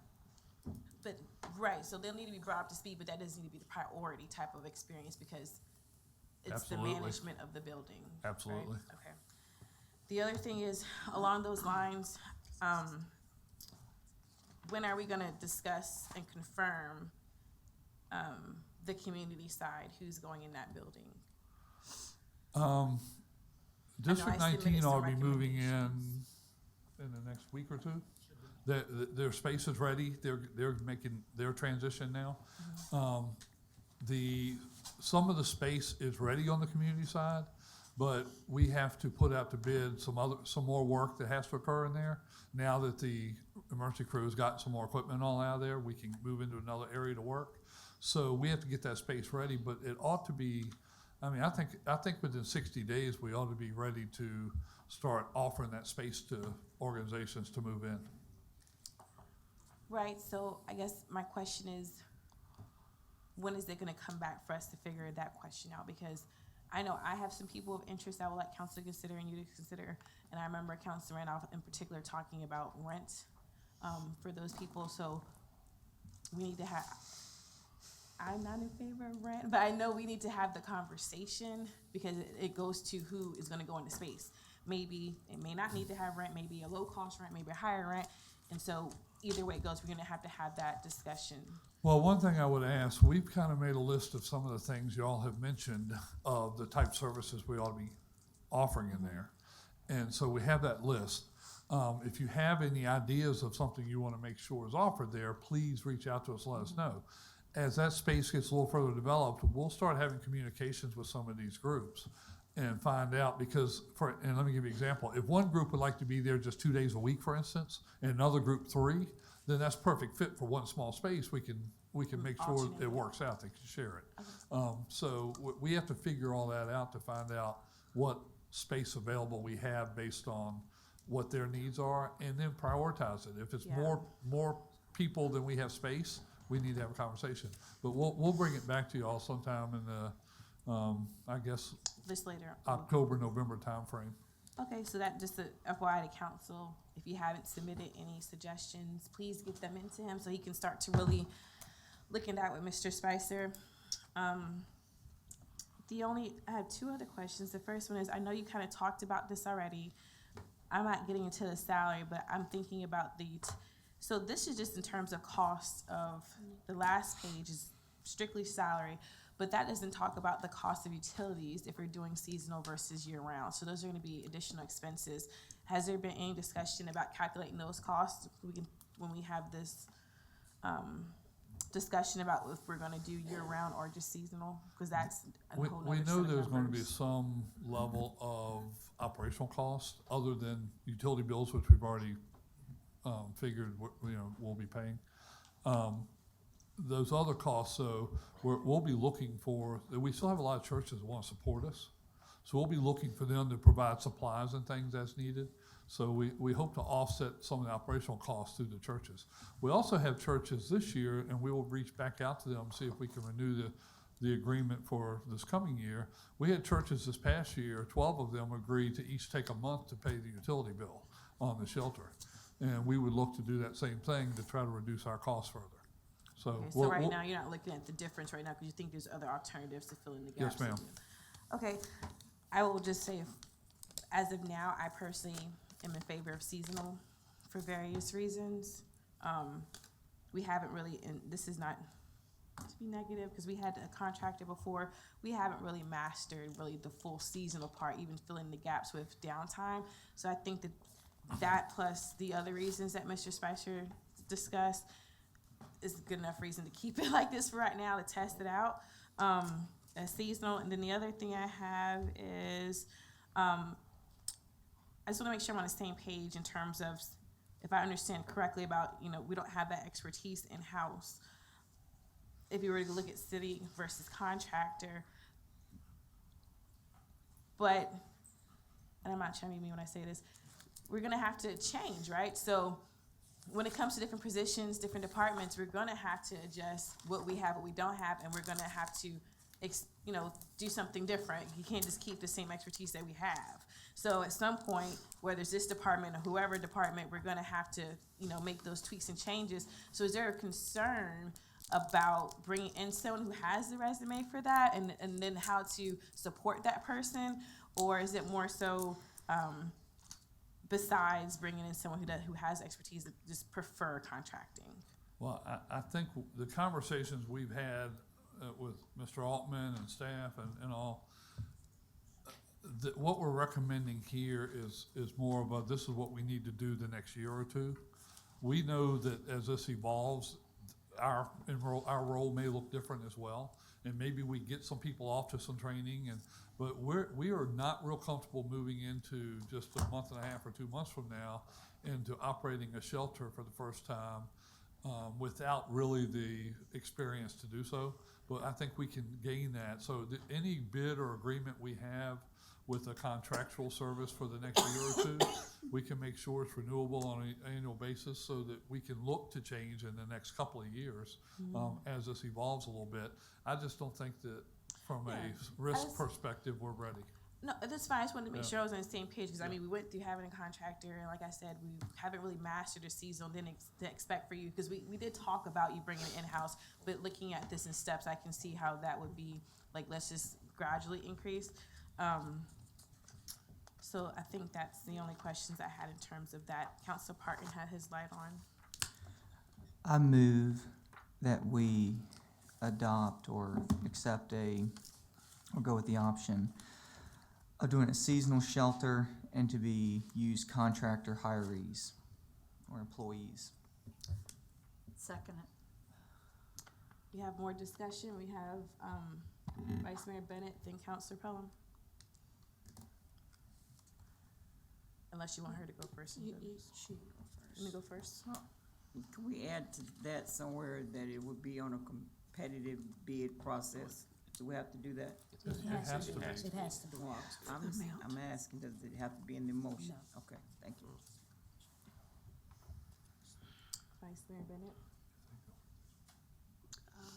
We're just talking about the salaries, right? That's all we're talking about? No, he made a motion for us to take action on it. Madam Clerk, can you repeat the motion, please? The motion is to go with the option of doing the seasonal shelter and using a contractor to service. I didn't. Did you hear that? I don't, yes. Go ahead. Yeah, I heard her. Okay, Do you have a question? no, I don't. Okay. I thought I saw another light. Was it Councilor Randolph or somebody else? No. Can I take someone else's turn, Madam Attorney, to speak? I don't think your rules allow you to defer or give up your time to another council. Dumbest rule, She says this every meeting. dumb rule. Does somebody else have their light on? Well, should be based on need.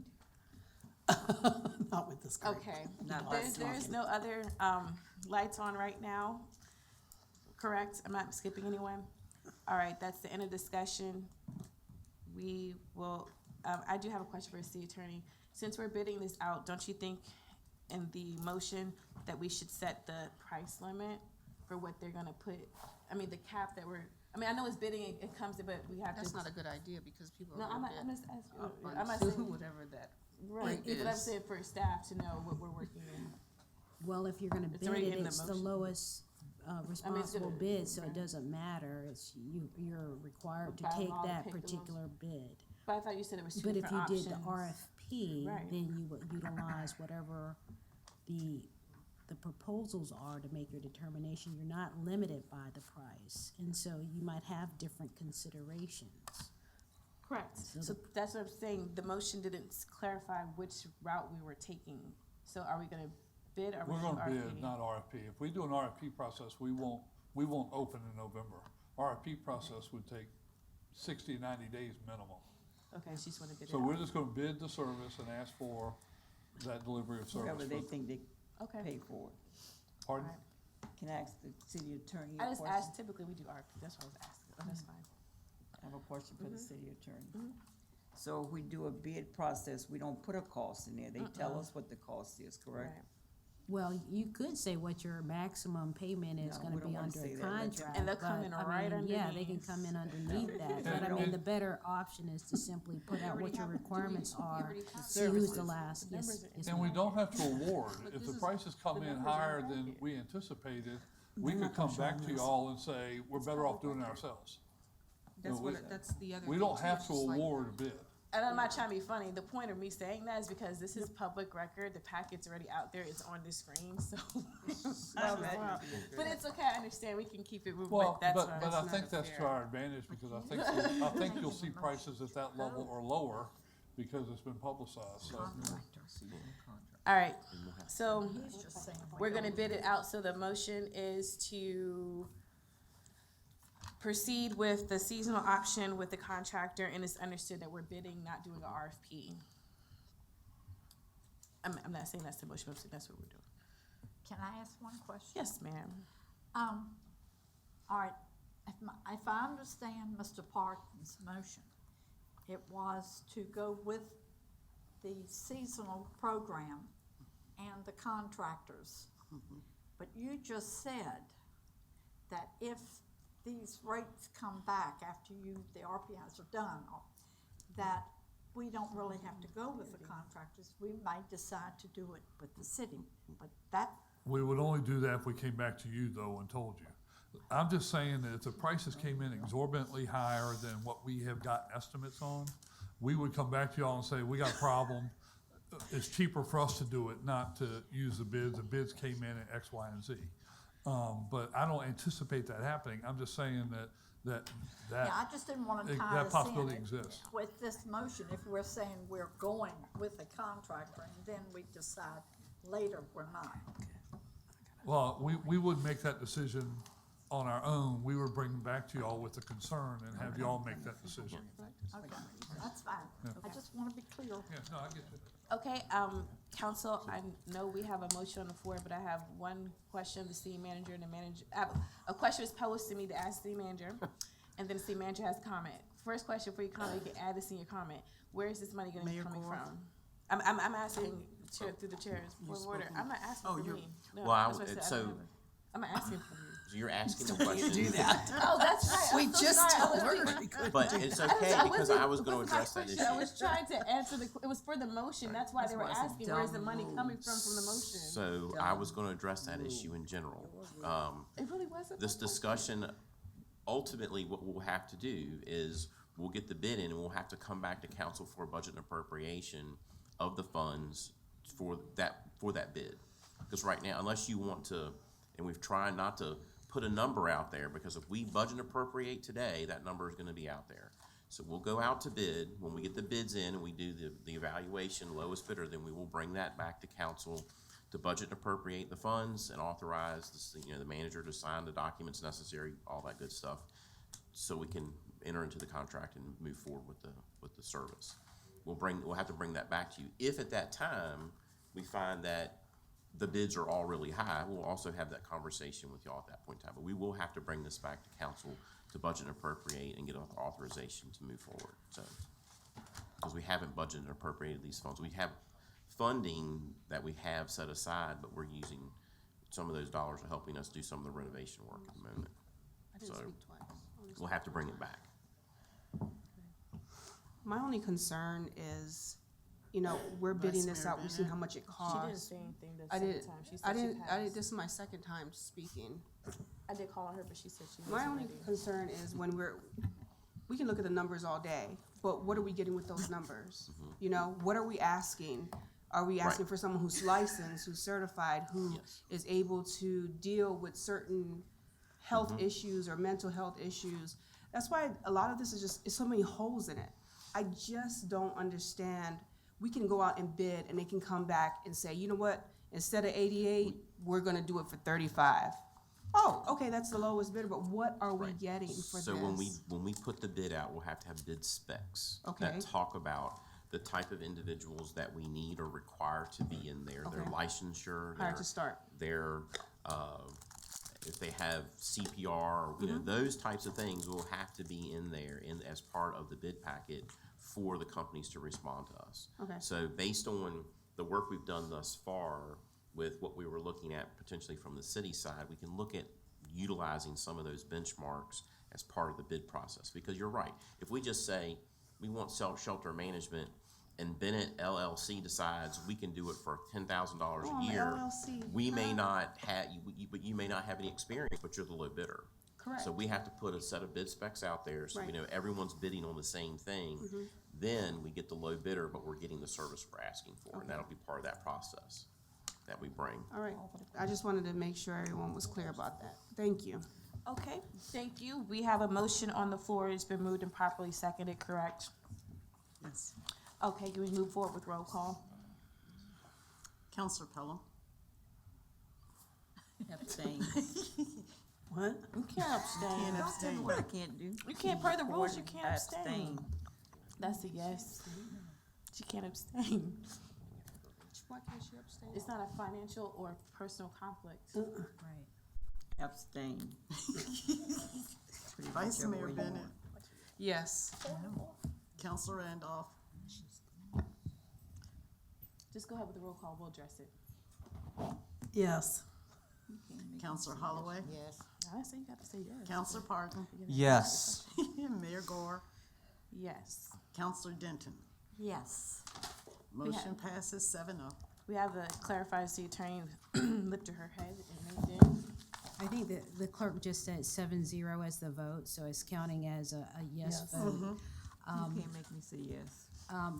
But in terms of the point of order, Madam Mayor, the statute says that unless there is a conflict of interest and you state the basis for your abstention on the record, you cannot abstain from the vote. Thank you. So for the record, that's Thank you going to for be, your she's expertise, Madam abstaining, but it's, Attorney. just for clarity, I don't want her to be upset. The record I'm is not going to say upset. yes though, right? I don't care what you put down. No, I'm just making sure so you know, so. I don't care what you put down. I know what I did. Actually, Okay. what the record will reflect, that it will say that she abstained with the usual asterisk and say per council rule so-and-so, this is a yes. But she just, Not abstain, but you know what I'm saying, like we do when y'all do that before. that's my, Same thing. I don't, personally don't care about the vote because it's passed no matter what. I just don't want the minutes to come out and then there's a debate on what happened. That's all I'm trying to clarify. Of course. So, if she's fine with whatever you just said, then that works for me. I just don't want anyone to say the minutes are wrong, that's all. Okay. Yes. Moving on, our 3 boards and commissions. I put this item on here because council's rules say that boards and commissions are supposed to report annually. And we have a lot of boards and commissions that don't report at all. And for the past 2 years, we've been trying to address that issue. We really haven't put any teeth behind it. So I'm requesting for council to allow the clerk each meeting, under boards and the section on our agenda that talks about committees or boards and commissions, presentation boards and commissions, to automatically put the next board in the agenda packet and notify them that they're expected to present. And if a board is unable to present, that she notify council why and just move on to the next person on the list. And this would be for boards that are council appointed boards, or the ones that we have just so representation on a regional board. For example, John Tyler Community College is one board where it's a part of a service area. However, they're there to represent Hopewell specifically. So the question is, what services and benefits are we getting back? And my request would be to start this at our next meeting and to have it go in alphabetical order, just to make it simple. Yes. I have no problem with your proposal. We probably need to put 60 days because we're gonna catch somebody right at their meeting and they're not gonna be prepared. So just to kind of give them a little more leeway so that they have time to do this. And we might wanna add this to the list of what we're expecting from the clerk. I will make that addition to the list. Thank you.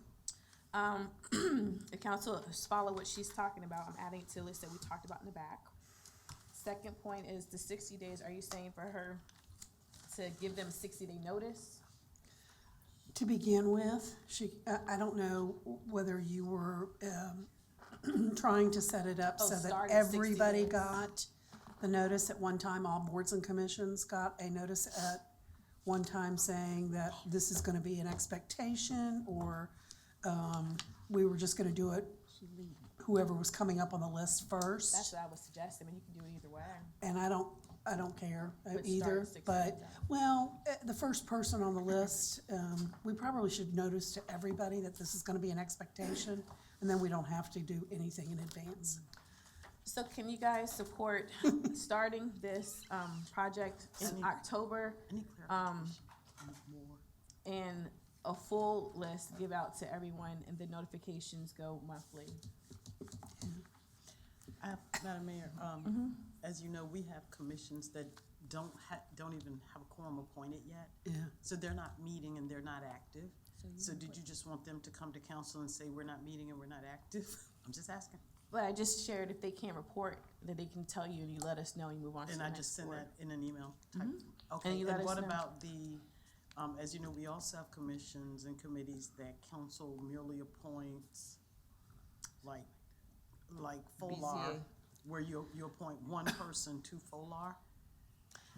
Do you want that person to come and report for that entire So I shared earlier too, that if it's a group of people that are appointed for a service area type thing, then yes. Okay. For example, I gave was John Tyler. Right. John Tyler is appointed to, we have two people appointed to that board to represent Hopewell's interest with the college. We need to know what services we're getting back. District 19 provides services. We need to know what services. Now, if it's FOLAR or a group that's not providing services to us, then, it's just like a regional report out, then I would say it's not something they need to report on required. Okay. I mean, we would get their minutes and stuff, but I'm trying to say service areas. Unless someone disagrees with that. I just think we need to get caught up on who's providing us services, because we haven't got anybody reporting lately.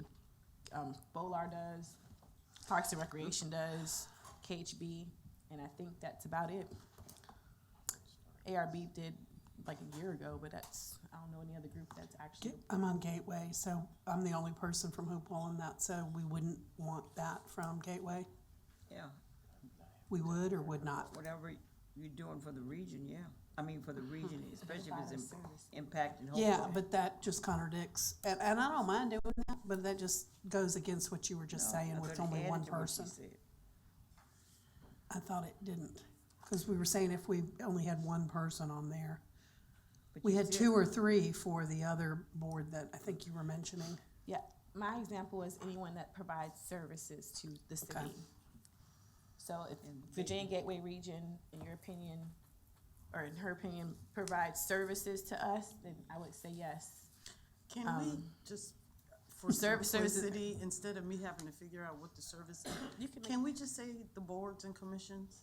And, I mean, you got, We have over 42 boards You and have commissions. 52. Okay, 52, and we just gave one example of a group that does not provide any services to us. So Okay. I'm just trying to be very clear and get caught up on the ones that have direct services to us that we haven't heard from in 2 years, and we've been asking for people to be responsive, and we're still not getting minutes. So I think it's nice, but can we just get, how about this? Can we just say we get through the main ones first? We revisit that. By the time we get through all of our council appointed ones, it'll be next year. True story. So we can revisit this other stuff later. Yeah, and I have no problem with that. Give us what you think are the main ones, because like we don't meet but every quarter. Yeah, So I can still provide it, but it will only be on a quarterly basis. okay. Go ahead. I'd like to make a motion that we approve the boards, commissions, committees to present to the council on an annual basis, and that the city clerk make a master calendar when they will appear before the council. Second. Discussion. Quite frankly, we could nip this on, but all we had to do is say she put the other ones at the end. That's pretty much all we could have said. All right, roll call, please. Did the vice mayor second that motion? Yes. Thank you. Counselor Pelley, Yes. Vice Mayor Bennett, Yes. Counselor Randolph, Yes. Counselor Holloway, Yes. Counselor Parton, Yes. Mayor Gore, Yes. Counselor Denton. Yes. Motion passes 7-0. Okay, thank you. Next item is the chief elected official consortium agreement. I provided this this was provided to council via email maybe about 2 weeks ago. I'm appointed to serve as the CEO on the board for Creative Workforce Investment Board. They're asking for us to reapprove this resolution and agreement. As I shared to council, this was previously signed by the previous mayor. I was just going to keep it the same, so she's already did it and signed it. But just to do things properly, I would need to have support from council to execute this if it's required of me to take action on it. Yes, that's all I have. And everyone is being asked to do this, and like I said before, this is already signed. I'm just doing this as a precaution in case at our upcoming meeting I am asked to vote. And I don't believe that council passed the resolution when the former mayor signed this. I don't believe we had a resolution on the agenda, so we need to approve the resolution as well. And this resolution was provided by the Creator Workforce Investment Board to all of the localities in the service area. Discussion? Not discussion, is there any questions? Make a motion that we approve the agreement as written for the mayor to act on behalf of the city. Second, Mr. Attorney, is that proper? Is that okay? Okay. I think it's clear, yes, ma'am. Discussion or questions? No one has lights on, but I saw some faces. I want to make sure everyone's on the same page of what's happening. Are you good? The Ms. Counselor Denton and Counselor Parton, I saw them looking up. Are you understanding what I'm asking? Oh, yeah, I'm just writing it all down. Okay, you good? Okay. Counselor Randolph, you stepped out for a second. Are you fine with this? Did you hear what I was sharing? No. Really quickly, this was already approved by the Creative Workforce Board. It's coming back up again because one locality wanted to do the issue. I'm putting it on here because I don't know if I'm going to be asked to take action on it. If I am, I just want to have approval, but it's pretty much been signed and executed. Thank you.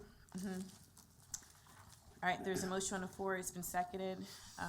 There's no other lights. Roll call, please. Counselor Pelham, Yes. Vice Mayor Bennett, Yes. Counselor Randolph. Yes. Counselor Holloway, Yes. Counselor Parton, Yes. Mayor Gore, Yes. Counselor Denton. Yes. Motion passes 7-0. Okay, next one is I Love Hopewell Showcase. This was, the presentation was in the packet, the last meeting, or meeting before last packet. I'll just reiterate that these are ideas that we shared that the intern is working on. If any member of council has any suggestions or ideas to add to the showcase, please submit them. She can begin to inquire and get back with you. We really started working closely with Mr. Dane, but we have to, since she's been gone, we have to get back on track with that to get back on schedule with the showcase and the dates and times provided to everyone. And also we were talking to the city manager and other members of staff. So this request is just to approve the initiative so that way the events that are being called can be considered city events. And I know Councilor Randolph has a light. Can you share with us what, I saw the events and the dates, but there was no mention of cost or where the costs would come from. So could you help us with that? Okay, so one of the dates were somewhere, all of the dates were scheduled based on feedback from staff that Ms. Shelton met with. We looked at staff that typically have events, and she met with them to make sure that they did not overlap with city events scheduled. She even waited until Parks and Recreation completed their fall activity guide to make sure that things were not overlapping. So as far as we know, unless someone comes back up with something different, the dates selected should be fine. Secondly, the cost. One event that was held already is National Night Out. We do it every year, but for this initiative, we had like a swag grab is what we called it. As you know, I sent council an email asking if they want to participate. 4 members were able to do it. So the cost for those items that we gave out came from our ward improvement fund. The other events that are scheduled now either are in kind.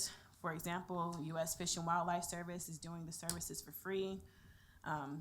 The event that we had scheduled that I have to cancel at this point because I didn't know if I was gonna get the vote or not to support it. So until that happens, we need to reschedule. That event, the vendor was gonna charge $5 and I was gonna pay for it out of my ward improvement fund for residents to be able to participate. The other ones, we're looking at sponsorships, but most of the events, almost 80% is in-kind services. The mural project that we have, the artist pretty much confirmed today that he is finished. He sent pictures of the mural. That will be delivered to the high school first. He's not charging us for that. The only event that we have scheduled that is gonna cost money would be the festival that we're hoping to do in October. The cost for that would come from Step and Repeats that we hope to have out. I'm sorry, from what? Step and Repeats. So let me just go through this one project. This is the big one. No, I might be playing. The other ones is pretty much, yeah. They're mostly online, mostly stuff that we can just pick, we can make it work. The only one that really is gonna probably cost is what we call the downtown, what is it? People's Ball and Downtown Crawl. People's Ball, we're saying to shut down the downtown area and have bands for like a downtown party. The bands, some are saying they can do it pro bono.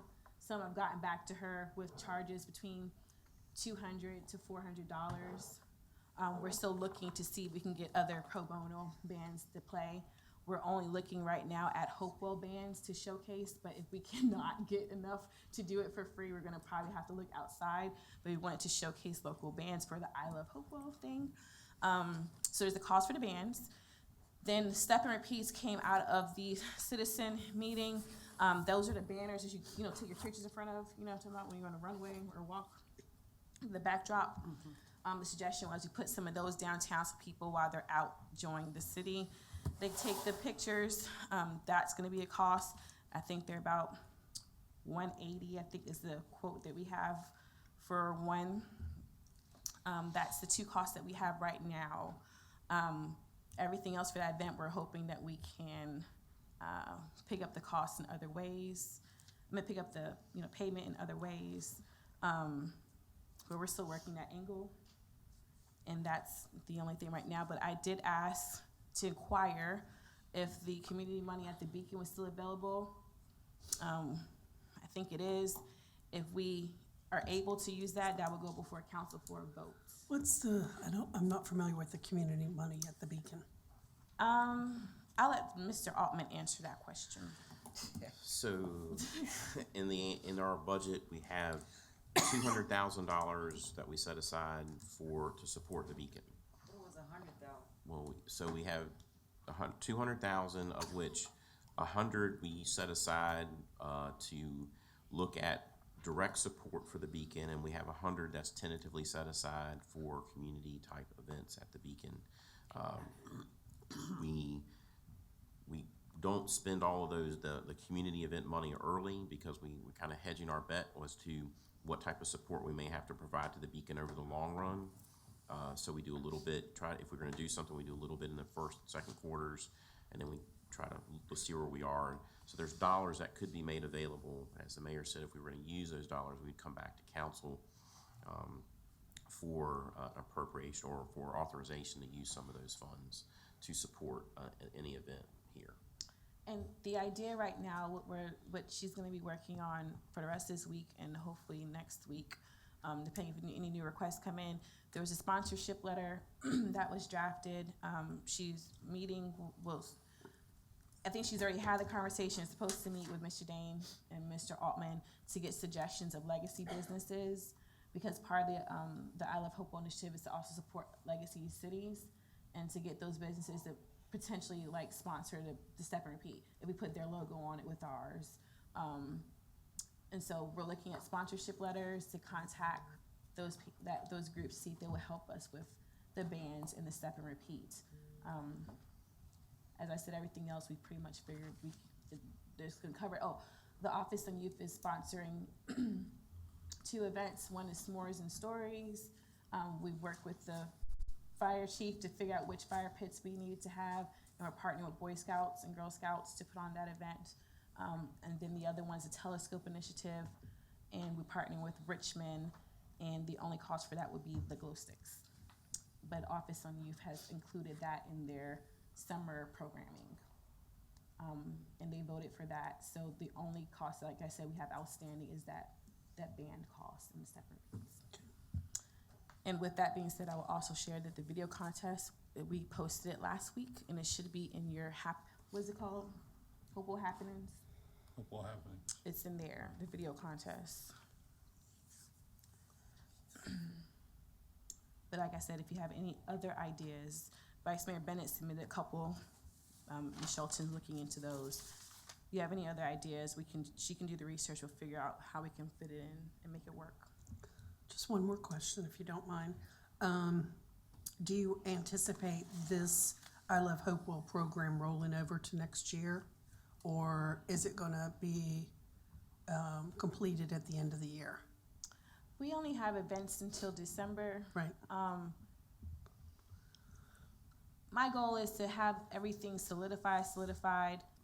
We have pretty much 75% concrete schedule, unless people add new stuff in.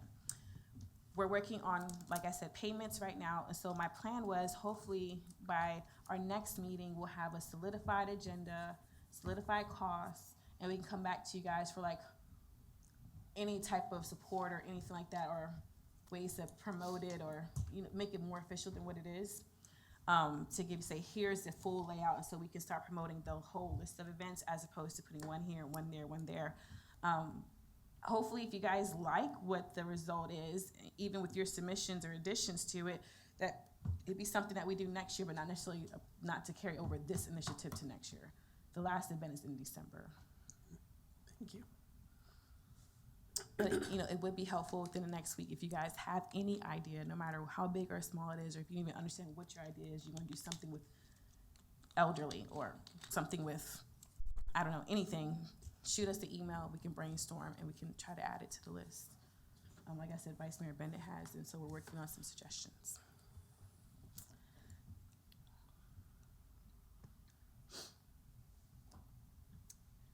Any other questions? So what exactly are you asking from us tonight? I thought it was approved by consensus that we can work on this initiative, that we can continue to work on the initiative. But I think it was unclear, so I'm asking for approval for us to continue to work on the initiative officially, so that way, when we have issues with insurance and other matters that we have to address, that we're covered officially. And again, like I said, our plan is to come back to council with the final updates. But we're still gonna put stuff out that we have, on the list. So you plan on bringing the final update next meeting, is that correct? I can't tell you next week. My goal would be as soon as possible, but as I shared earlier, the initiatives that we have that are not costing the city money, we're gonna roll out, like the video contest. That's a website that's already set up. That's not costing the city anything. But the goal is to have it back so we can give you guys a full list and not have to eke out one event at a time.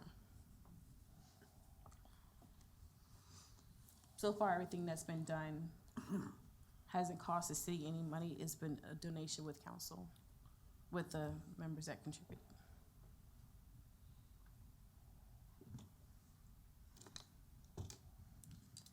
Councilor Denton. Okay, I'm just not real clear. You'll have to help me, Madam Mayor.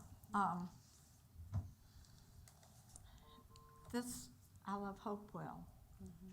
So what you're asking us tonight is to approve the program before we know whether it's gonna cost anything or not, or are we just approving the program? No.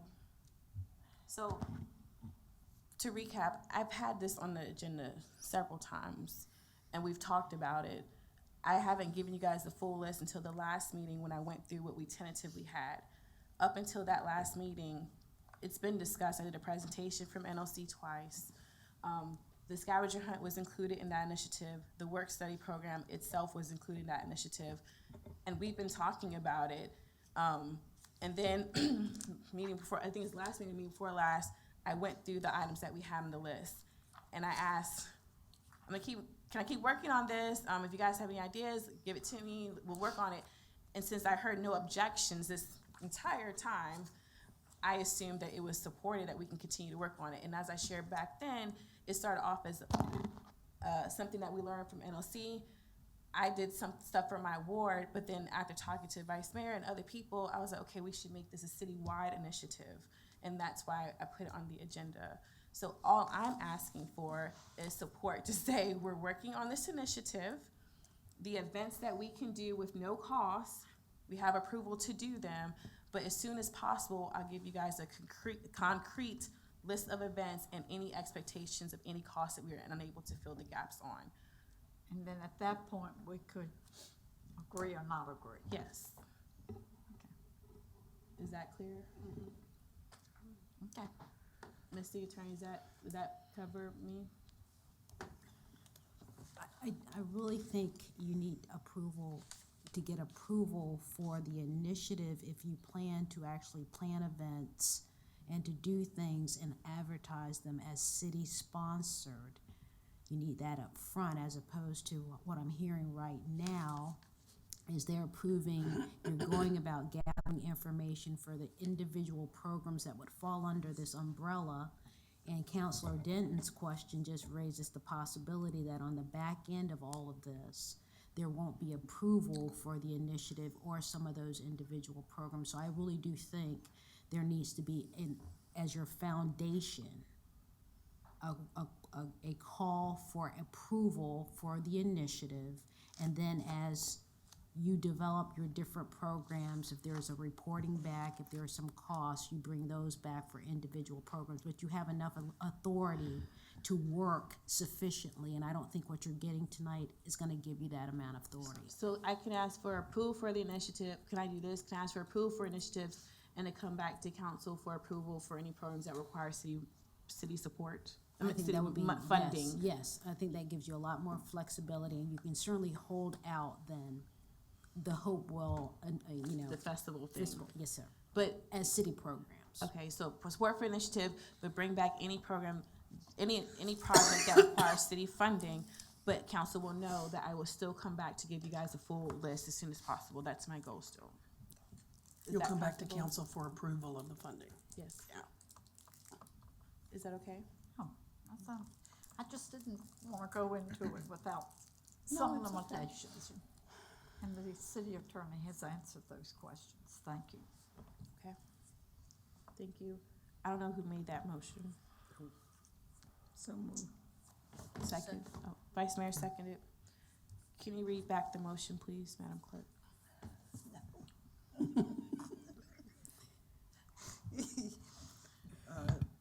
Approval of the I Love Hopewell Showcase Initiative, and Mayor Gore to report to council for any items that will cost money at a future meeting. We needed two motions.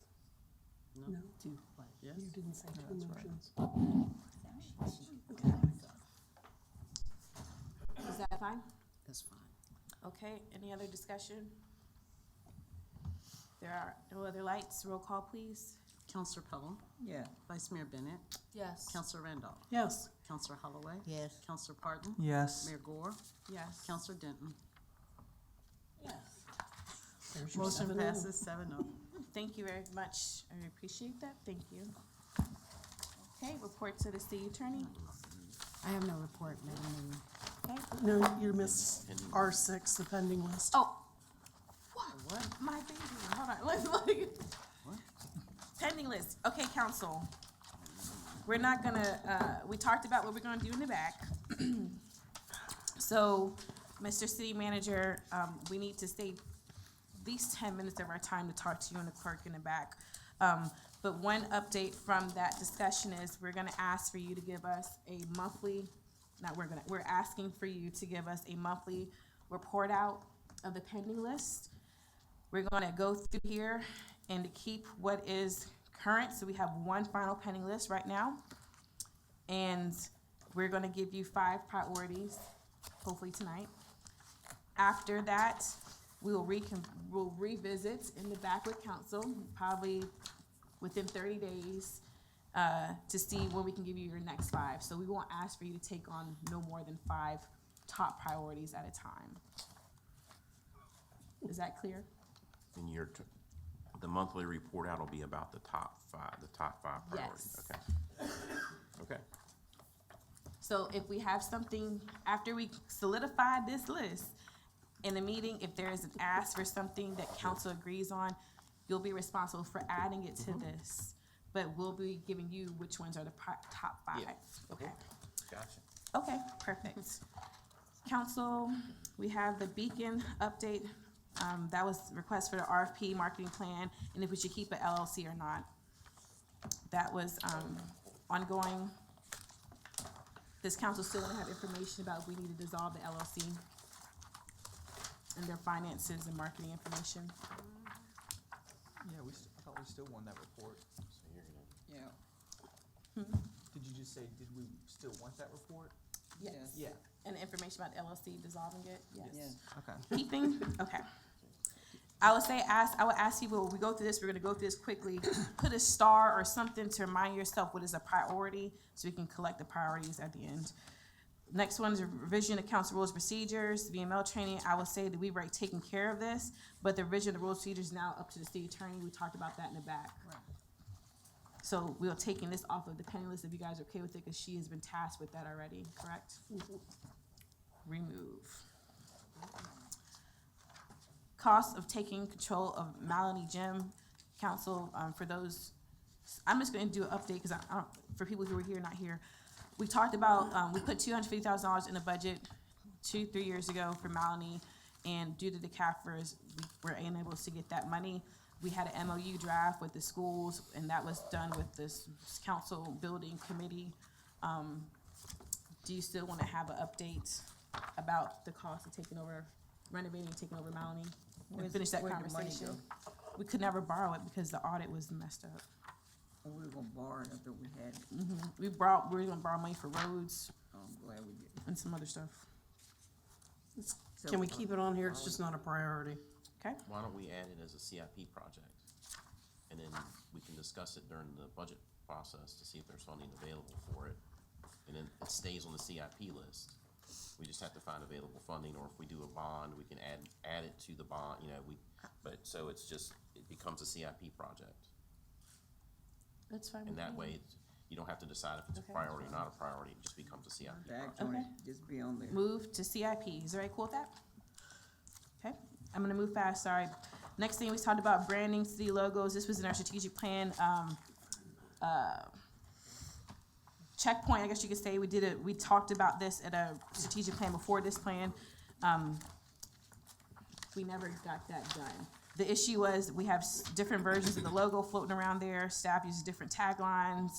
We don't even have our logo, what is it called? Intellectual property. And we don't have any of that stuff, so this was the priority at the time. Do you still wanna keep this? Can the staff meet with the manager to come up with some recommendations about you have to have professionals that sat on the. We didn't say that professionals, we said just want them to do it. Yeah, Do you wanna keep it? yeah, I think we need something more, Anybody else? something more professional and unified. Not a priority, but whenever you get to it. Yeah. Everybody wants to That's what I keep was it, gonna right? say. Keep it, but it's not a priority. Right. Alright. Council wants to review revised travel policy. This is, really goes into the request about the HR manual, and I think that's later on. But travel policy is actually, I'm sorry, it's not the HR manual. Travel policy is in our council rules procedure, and the city attorney has that, so remove. So what? I realized when I was Remove? reading it, yeah. It's in our rules and procedures, our travel policy, and she's doing that. RFP design for the Riverwalk, that is done. Boards and commissions letter reports, that's what we just talked about, to get them to, report back to us, so we're gonna, remove that, cause the clerk is taking care of it. We were supposed to establish joint meetings with the school board to do subcommittees. We did make the subcommittees, but if council remembers, we did make the subcommittees. But if you remember, July is where we were supposed to start meeting. August? August, okay, so this needs to probably stay until we have our meeting.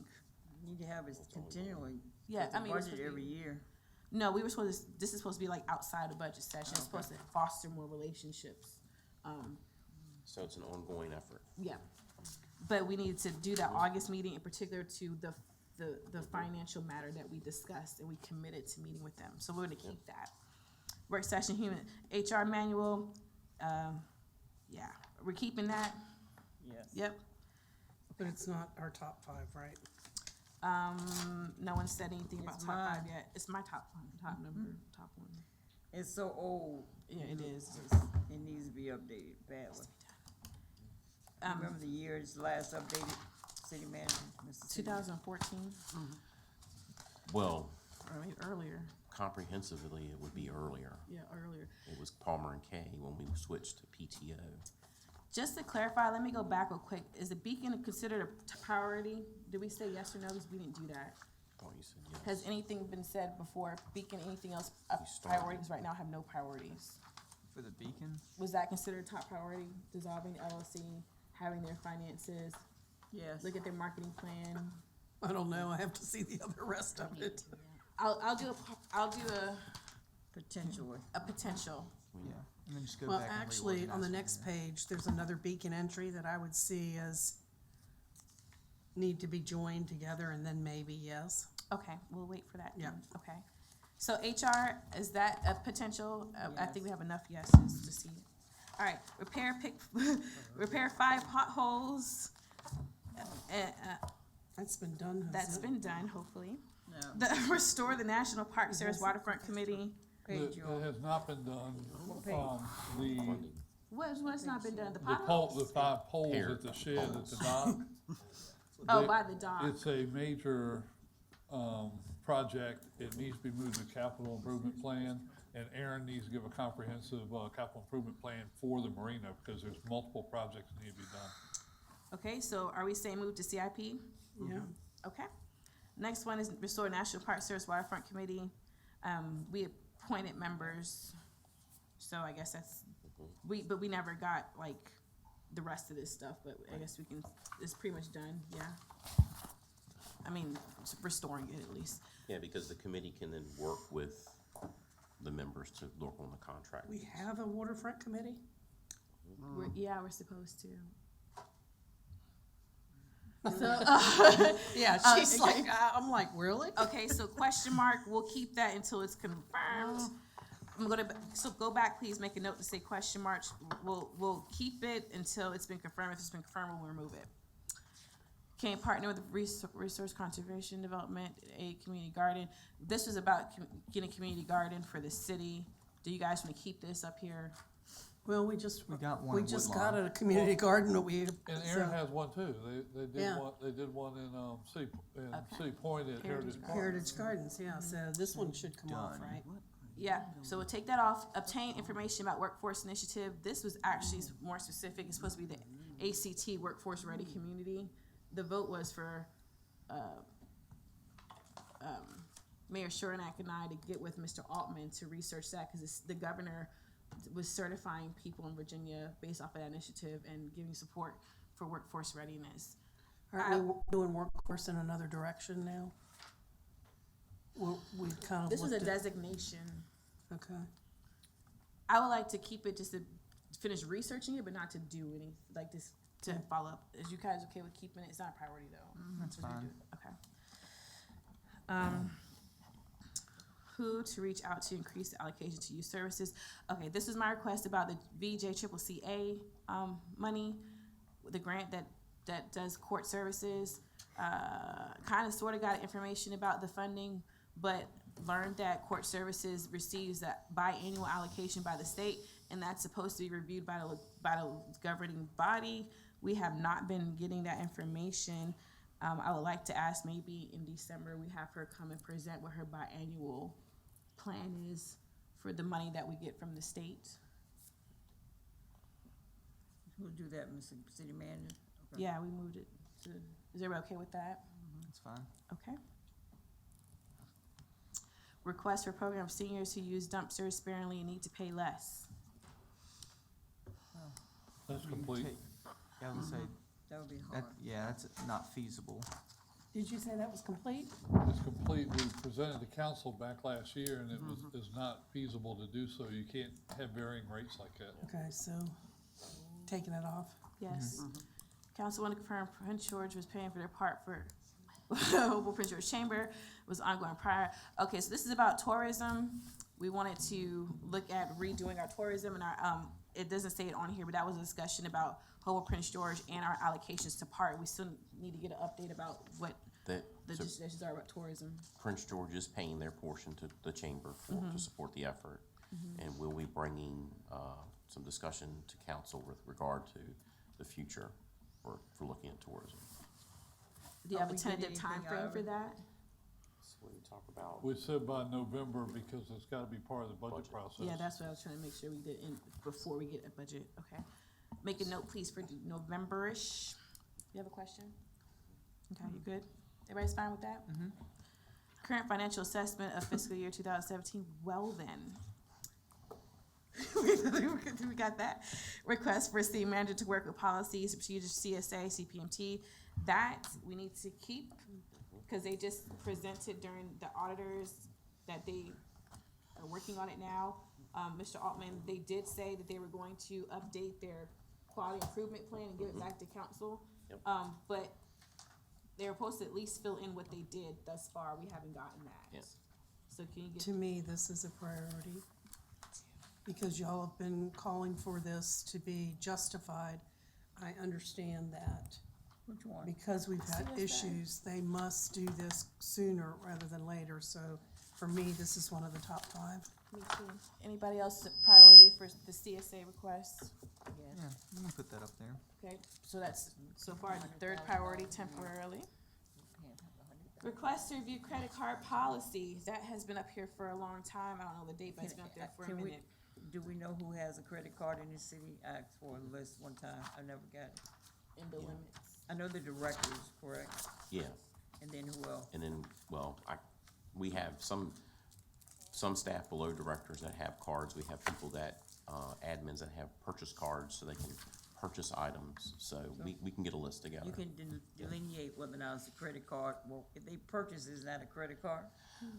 We have, it's the card, we have, you use the card for travel, or you can use the card for purchase. So we don't have like a P card system like some places do, but. we Still can a get- credit card or debit card, whatever you Correct. call it. It's a credit card. Delineate it and then get a report, and then eventually, I would like monthly statements. We're gonna talk about that in the back. Yeah, we're all For already this there. particular request, can you give everyone a list of who has a credit card and the limit? Does council want to keep can that information be given to us like sometime this week? Cause that was the email she sent out a while ago. Do you guys wanna have a review of the credit card policy stay on this as a pending list item? Yeah, till it's done, till we get used to seeing it. The policy itself is the what the policy, question okay. is. Right. Yes or no? I don't need to see it. Wait, this says to review credit card policy. Yes. You don't send us the policy? You have a policy on credit card usage? No. We need it, well, it has down there, we don't have a policy. Okay, well, I only have one no. Is anybody else saying no if I move on? If there's not 4 no's, then it's gonna stay. Anybody else say no? It can stay, it's not a priority. Okay. Oh, keep not a priority. Anybody else for not a priority? Okay. But the priority is to get that information back to her and council about the. So you're counting this as a priority? No, the Okay. request that she already asked about who has one in the limit. She asked for that a while ago. Yeah, but that's now one of our 5 priorities. Who has, Not the apology. I mean, she asked us a message to get a list of people who have a credit card and the limit. That's not like you can do that as an administrative thing. You know what I'm saying? okay. So you consider that to be. a Well, if pending it's list on item? this list, we're, yeah, It wasn't on the list. I'm saying. Okay. The question is on here, request to review credit card policy. Looking Okay. at this, it reminded me that she had asked for information. We talked about it in the back, but we never got it. okay. As an ask. Do you guys consider that to be a pending list item? That's fine. I mean, Okay, so the pending list item will be the credit card policy, we just ask for the information for the who has and the limits. Doc commission, that's clear as day on there, do you wanna keep it or remove it, we already put people on it. I'd say that's done. Can she write them to make sure they organize? City clerk, send them a letter and see when they gonna have a meeting. We don't have a full board yet. No, I mean, you appointed some. yeah, What, we 3 did, but we people, didn't right? appoint a full I group. don't think so. Okay. I Next can thing on verify here, that for you. Okay. requested a study be why is there so much trouble retaining employees, especially police fire, that was Council Pelham and Zep Golis. There was supposed to be a customer evaluation in the Springstead study that was done. I don't think that was done, so council had asked for a quote for an employee satisfaction survey. We got a quote, but we never did anything with it. So we have VCU in the hopper now doing the other stuff. Do you guys, I think we talked about getting another quote to see how much it was gonna cost for VCU to add this to the thing. So this is really what this request is now, is the quote from VCU about doing employee satisfaction survey. Does that make sense? No. Is that okay to keep? Is that urgent? No, Keep it, but not a priority. nope. Okay. You missed one. How much is the planning commission getting paid? Yeah, Not a well, priority. I think they get paid $100. Isn't it $3,000? I think Mr. Elotti's told me it's $50 a meeting.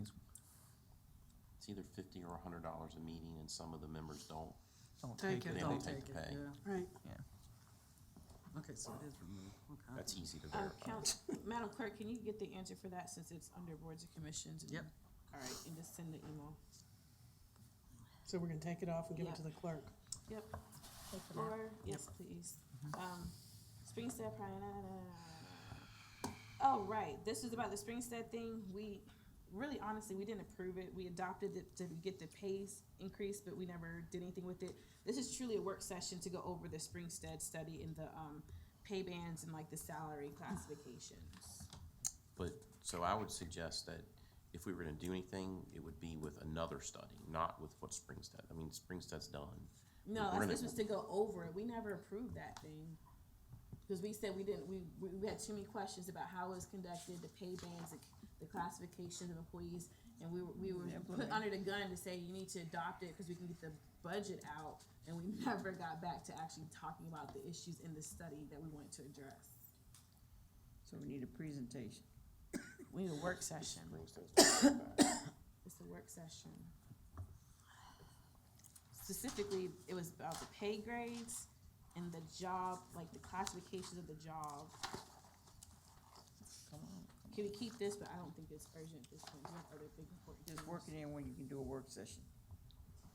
Is everybody okay with that? Springstead, do you following what I'm? Might be next year, but whatever. Okay. Next item, 75 set aside for constitutional officers. That was part of the whole Springstead thing. I mean, that's all done. Well, that whole budget is over. That budget cycle is finished. So it's all, Yeah. Request information regarding status of fire department collections from last year. When we asked about that recovery program. say Huh? what? When we asked about the recovery money, we got a number, but if it was like you guys got started late, so we never got, we just need an update on the number. For the, that's the cost recovery. Is that called cost recovery? Yes. Okay. You guys gonna keep it? Just give us an update, that's all I say.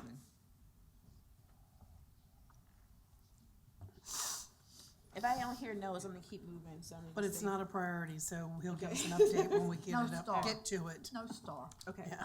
Spring Sex comp study, we've done that, pretty much take it off. RFP, and you said the other page, Council Randolph, I think this is just a repeat of the same request. It actually is different. It's different? Yep, What's Well, it's different? just well, what happened is they put them in different order. they did. It looked Okay. like it's, if you That's look when I at it, looked it's the at it, it same. was, Well, it's a this few of was them more new. about Some of them new, financials. yeah, some are new. So can we just make the priority about the LLC, their financials, and we asked for a marketing plan in particular because of who they were, like how are they getting groups and the cost and different. now, one of the issues is that this is going to be in the work session for some of the, 25th. Audit. yeah, so do we wanna just take this off of here and ask for the audit, for the, special meeting, work session, that we have information ready for that on this? Why don't we wait till we have our meeting, and if then we're satisfied, take it off. I would say the marketing and the LLC are not the same points as an audit. They're two Right. different things. Right, One was specifically talking about dismantling the LLC, and the other one was about their marketing plan, because they kept saying they had one, we kept saying, no, you don't, who you marketing to, who's the groups, and we never got that information. I'm more, in tune with making priorities part of what we're, either finance or, the, issues from the audits.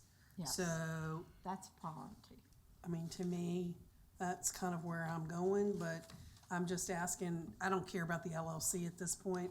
I'm more worried about their finances and how they're gonna get them to us. The finances is gonna be a part of the work session, Right. so this pending list item is really the LLC in the marketing plan. Right, so So can do we ask the city manager, instead of putting it on the pending list, To ask them to talk about it too at the same time? have this information or suggestions about it at our work session? Oh, I'm fine with that. Is everybody else okay with that? Okay. So now we're down to just two priorities. Well, before, on this other sheets on page 8, city vehicles, there were a list of questions that were Where? never answered. Page On 8. page 8, City Like how many- vehicles? Where do you see vehicles? on page 8 on the second bundle. The one that we haven't gotten to?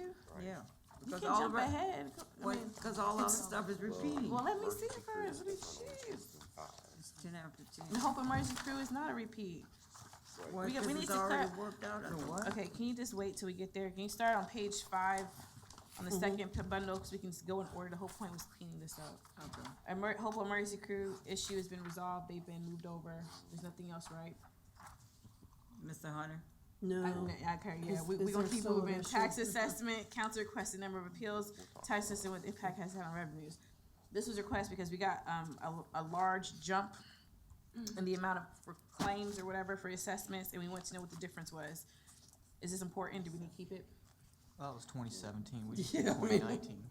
You And wanna we do it just for had a twenty meet- nineteen? No, what I'm We did the saying work is, session on this it. was for 2017, and we just finished The work session 2019. on So, I mean, if we're gonna do it, I'd rather do it for 2019, but, I mean, I really don't But see we already the did need for this. a work session on the twenty Right, that's what I'm nineteen, saying, I so, don't see the need for this.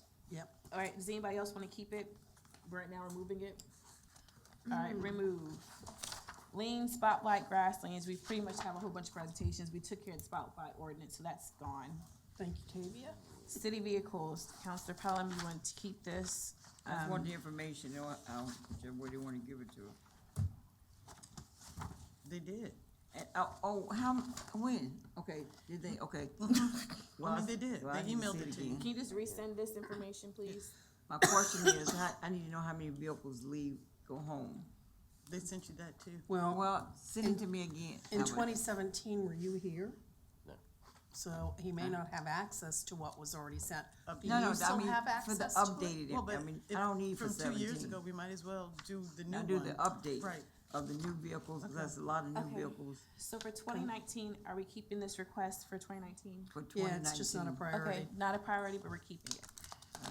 Yeah, update that list, how about that? Okay. Speeding issues, this is my thing that's a CCR, you can take it off. Now I can stop that. Logo branding, we talked about that already. Boards and commissions, we talked about that already. Travel policy, talked about it. RP Riverwalk, talked about it. Request department heads, review strategic plan, provide the status. We've already redone a new strategic plan, they're gonna give us the report out in October, that's what we voted on.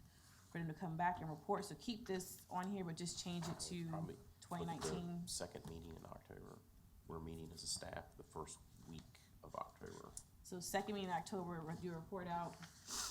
It will keep it, just update it. Council requested a list of how many authorized positions remain unfilled. Be submitted in a week. Did we ever get that? Good Lord, from We need to do that with 2017, who the the hell knows? We should HR have update. carried over, right? 16. Should be updated to 19, but just, Do you guys still want this information for 2019? I do. We used to have a personnel book. Will we ever get back, were you here when they did that, Mr. City Attorney? It was a separate little booklet that gave every position who worked, like the organizational chart, and had every position in there. Well, So we can, yeah, well, I can remember doing, with budgets, doing org charts for each department, number of positions, number filled, that type of thing, when we did the budgeting, but I don't remember a separate book. Okay. There used to be a book. I know, but what do we need it for? Is there something specific you're looking for, or Just how many just wanting to people- know? Yeah. Okay. Is I there- mean, I don't see it as a priority, but somebody Keep else it, might. okay. Keep it not a priority. Yes.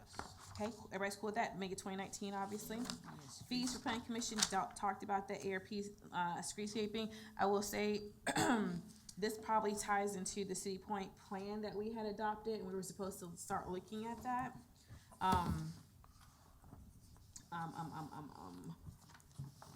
Can we just make the adjustment, say the City Point plan, and FYI, it's not on the city's website, I looked for it the other day, it's supposed to be under our strategic plans. So we need to make a note to get them to put the City Point plan that we adopted on the website under plans of the city. Everybody cool with keeping City Point plan on here? Don't put it on the website if it's not updated. No, the website's not updated, the plan is approved. Okay, I don't mean it. Any objections? Nope, we're It's just keeping not a it. priority. Not a priority, okay. Next thing, Youth Commission, done. ARB Culture Resource Plan, 14. Culture Resource Plan, Counselor Lemon Bailey wanted us to look at the plan that was presented to council some years ago. I don't know what year it is, but apparently there's a plan that has that, and she wanted us to look at doing it again. I will advise council that in our strategic plan, we have a whole section on cultural resources. Right, So do you wanna keep or do? Okay, I'll good. say I'd get rid of it. yep. Done. Definitely take this off. Citywide tree ordinance, keep or lose? Delete. Lose. Lose, okay. Yeah, I can tell you, I'm on Cedar Lane, and we're the only place that has it, and everybody hates it because they don't upkeep those trees, and we can't touch them. Really? Okay. Who don't upkeep them, the city? Whoever the ARB was supposed to hire, it ends up being the city. Okay.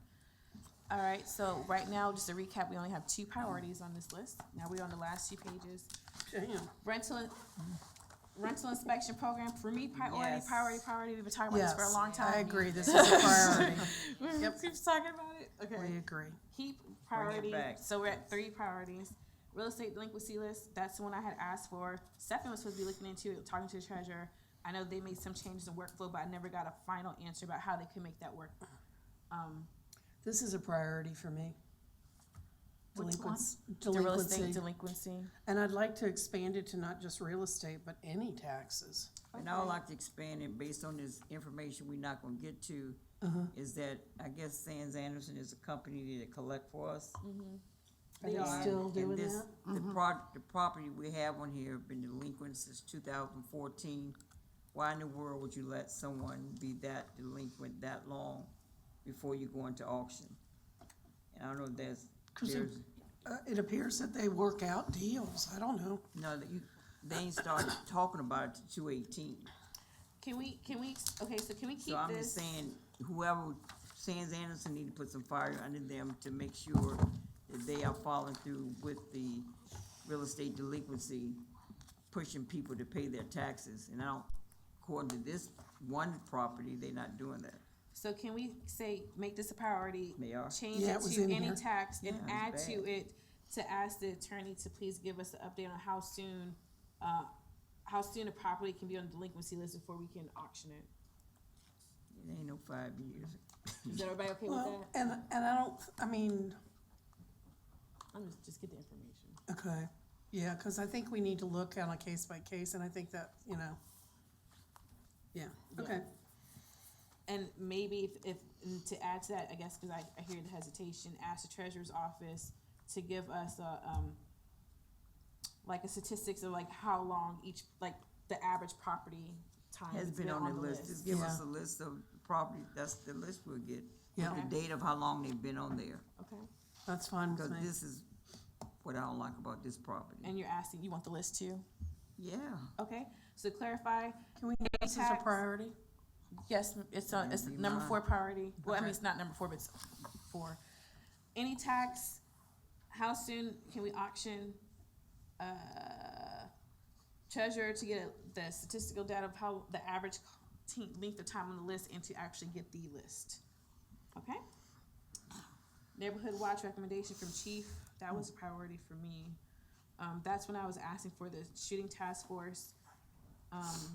And then to look at making it the neighborhood watch, bringing back the neighborhood watch advisory, because council He's suggested. done that. But that's a council appointed group, I don't know how you could do it. We Well, I mean, voted on we've that. approved that. Yes, we did. I mean, no. Yeah. Yes, he did. Chief Well, yeah. Cohen came to us and said he didn't want it, and No, we no, no. voted. Our new police chief has just instituted He, that. an advisory group for him, but Right. they never came back with to answer his question. The neighborhood watch advisory group is a board by council. You're talking about is it the citywide neighborhood watch advisory group? No, it's or- a neighborhood watch advisory board, which is a whole separate board and it's appointed by council to deal with neighborhood issues. So when I asked about the shooting task force, council made a recommendation to say, why don't you just bring back the neighborhood watch advisory board? And so the recommendation was to ask the chief what we could do and to come back in 30 days. And that was me. Well, this one also includes the shooting task force that you wanted. That's where I started off Part at, of that. but then you guys said, hey, So look at the what- neighborhood watch board. So then I was like, okay. Yeah, so what we whatever. wanna do is look at, so is there a description of what the council's neighborhood watch advisory board looks like or does versus what the citywide neighborhood watch They'll have to pull it. It was in our packet. does?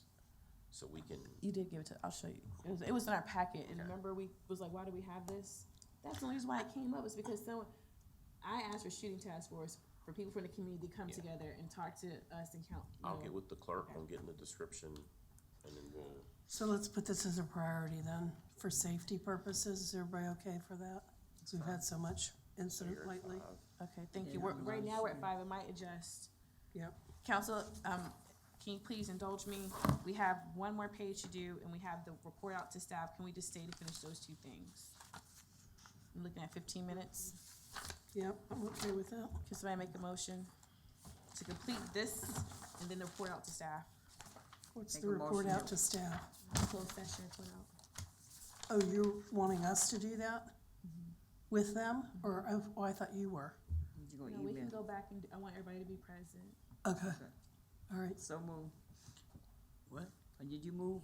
I'll To second. finish didn't the say anything, I pending was just- To list, extend. and then to go back into closed session to update our council admin staff, and that is it. Trust me, I'm not So trying to moved. go Second. drive to West Virginia So in the morning. moved. So moved. Second, He seconded. You said just 15 minutes, right? Pardon. to finish these two, You know. hopefully it won't be about 15 minutes. That's it. All right, is there discussion? None, roll call? Yes. Go ahead, roll call. Yes. Oh, yeah. Vice Mayor Bennett? Huh? Yes. 15 minutes. I'm going. 15 Counselor minutes. Randolph? Say 15. Yes. Counselor Holloway? Yes. Counselor Parton? Yes. Mayor Gore? Yes. Counselor Denton? 15 minutes? Motion passes 7-0. Okay, 15 minutes? oversight committee, that was Counselor Pelham's. You guys wanna? Oversight committee, was Counselor yes. Pelham's request. Do you Keep still it. wanna keep it? Let's get with the chief to find out when he can do it. Does everybody else wanna keep it? That's fine. Not a priority, keep it. Okay. Chesapeake Bay Clean Water Blueprint, we actually discussed this already. Take it off. That's back on the agenda in November. Okay. Say we go. Okay. Small business procurement policy, Keep it, not a Yeah. priority. keep not a priority. Yeah. Veteran support requests, that was to ask for staff to give recommendations. I have a list, but I don't have stuff from staff for us to consider. Not a priority, because we've already done some veteran stuff. Discounts and stuff on taxes and stuff. Keep it not a priority. Yes. All right, vendor procurement policy, this was Work session. work session. I mean, we can include that with the Is work that a session. that should go with the, Work session. with the one that we just passed? Yes. 9:25? No, the, October. October October 2nd. 2nd. Yeah. Okay. That also goes with this one too. Perfect. This ordering of like, that's the same, that goes with the same. Yep, that's the same thing. That's actually my What? Yep. What? The next one, ordering light products to review major, this is all the same request, actually. It just Okay. went on 2 lines. Okay. Figure it out. It just carries over. All right? So that's 10-2. Loud noise, loud music. Keep, Yes. not definitely priority. keep. I thought we had one though. I thought We we do did After too. 10 We o'clock. have We one. do. We do. We're waiting for the chief just to review So it for you. we have one, and we've begun issuing noise meters, so we can Oh, actually okay. Never did enforce that. it. Okay, well, then we don't need to keep it, do we? You got noise meters? Not everybody, but we've got some Some. noise meters that we can, yeah. Can I ask for council to consider adjusting this, because I've been having complaints about 295 for like a year, and I've been waiting to get some assessment about the noise from 295 and the noise pollution. Is there any adjustments now that we can look at? We could do that, There's noise off of 295 on the freeway? No, all the neighborhoods surrounding it is happening.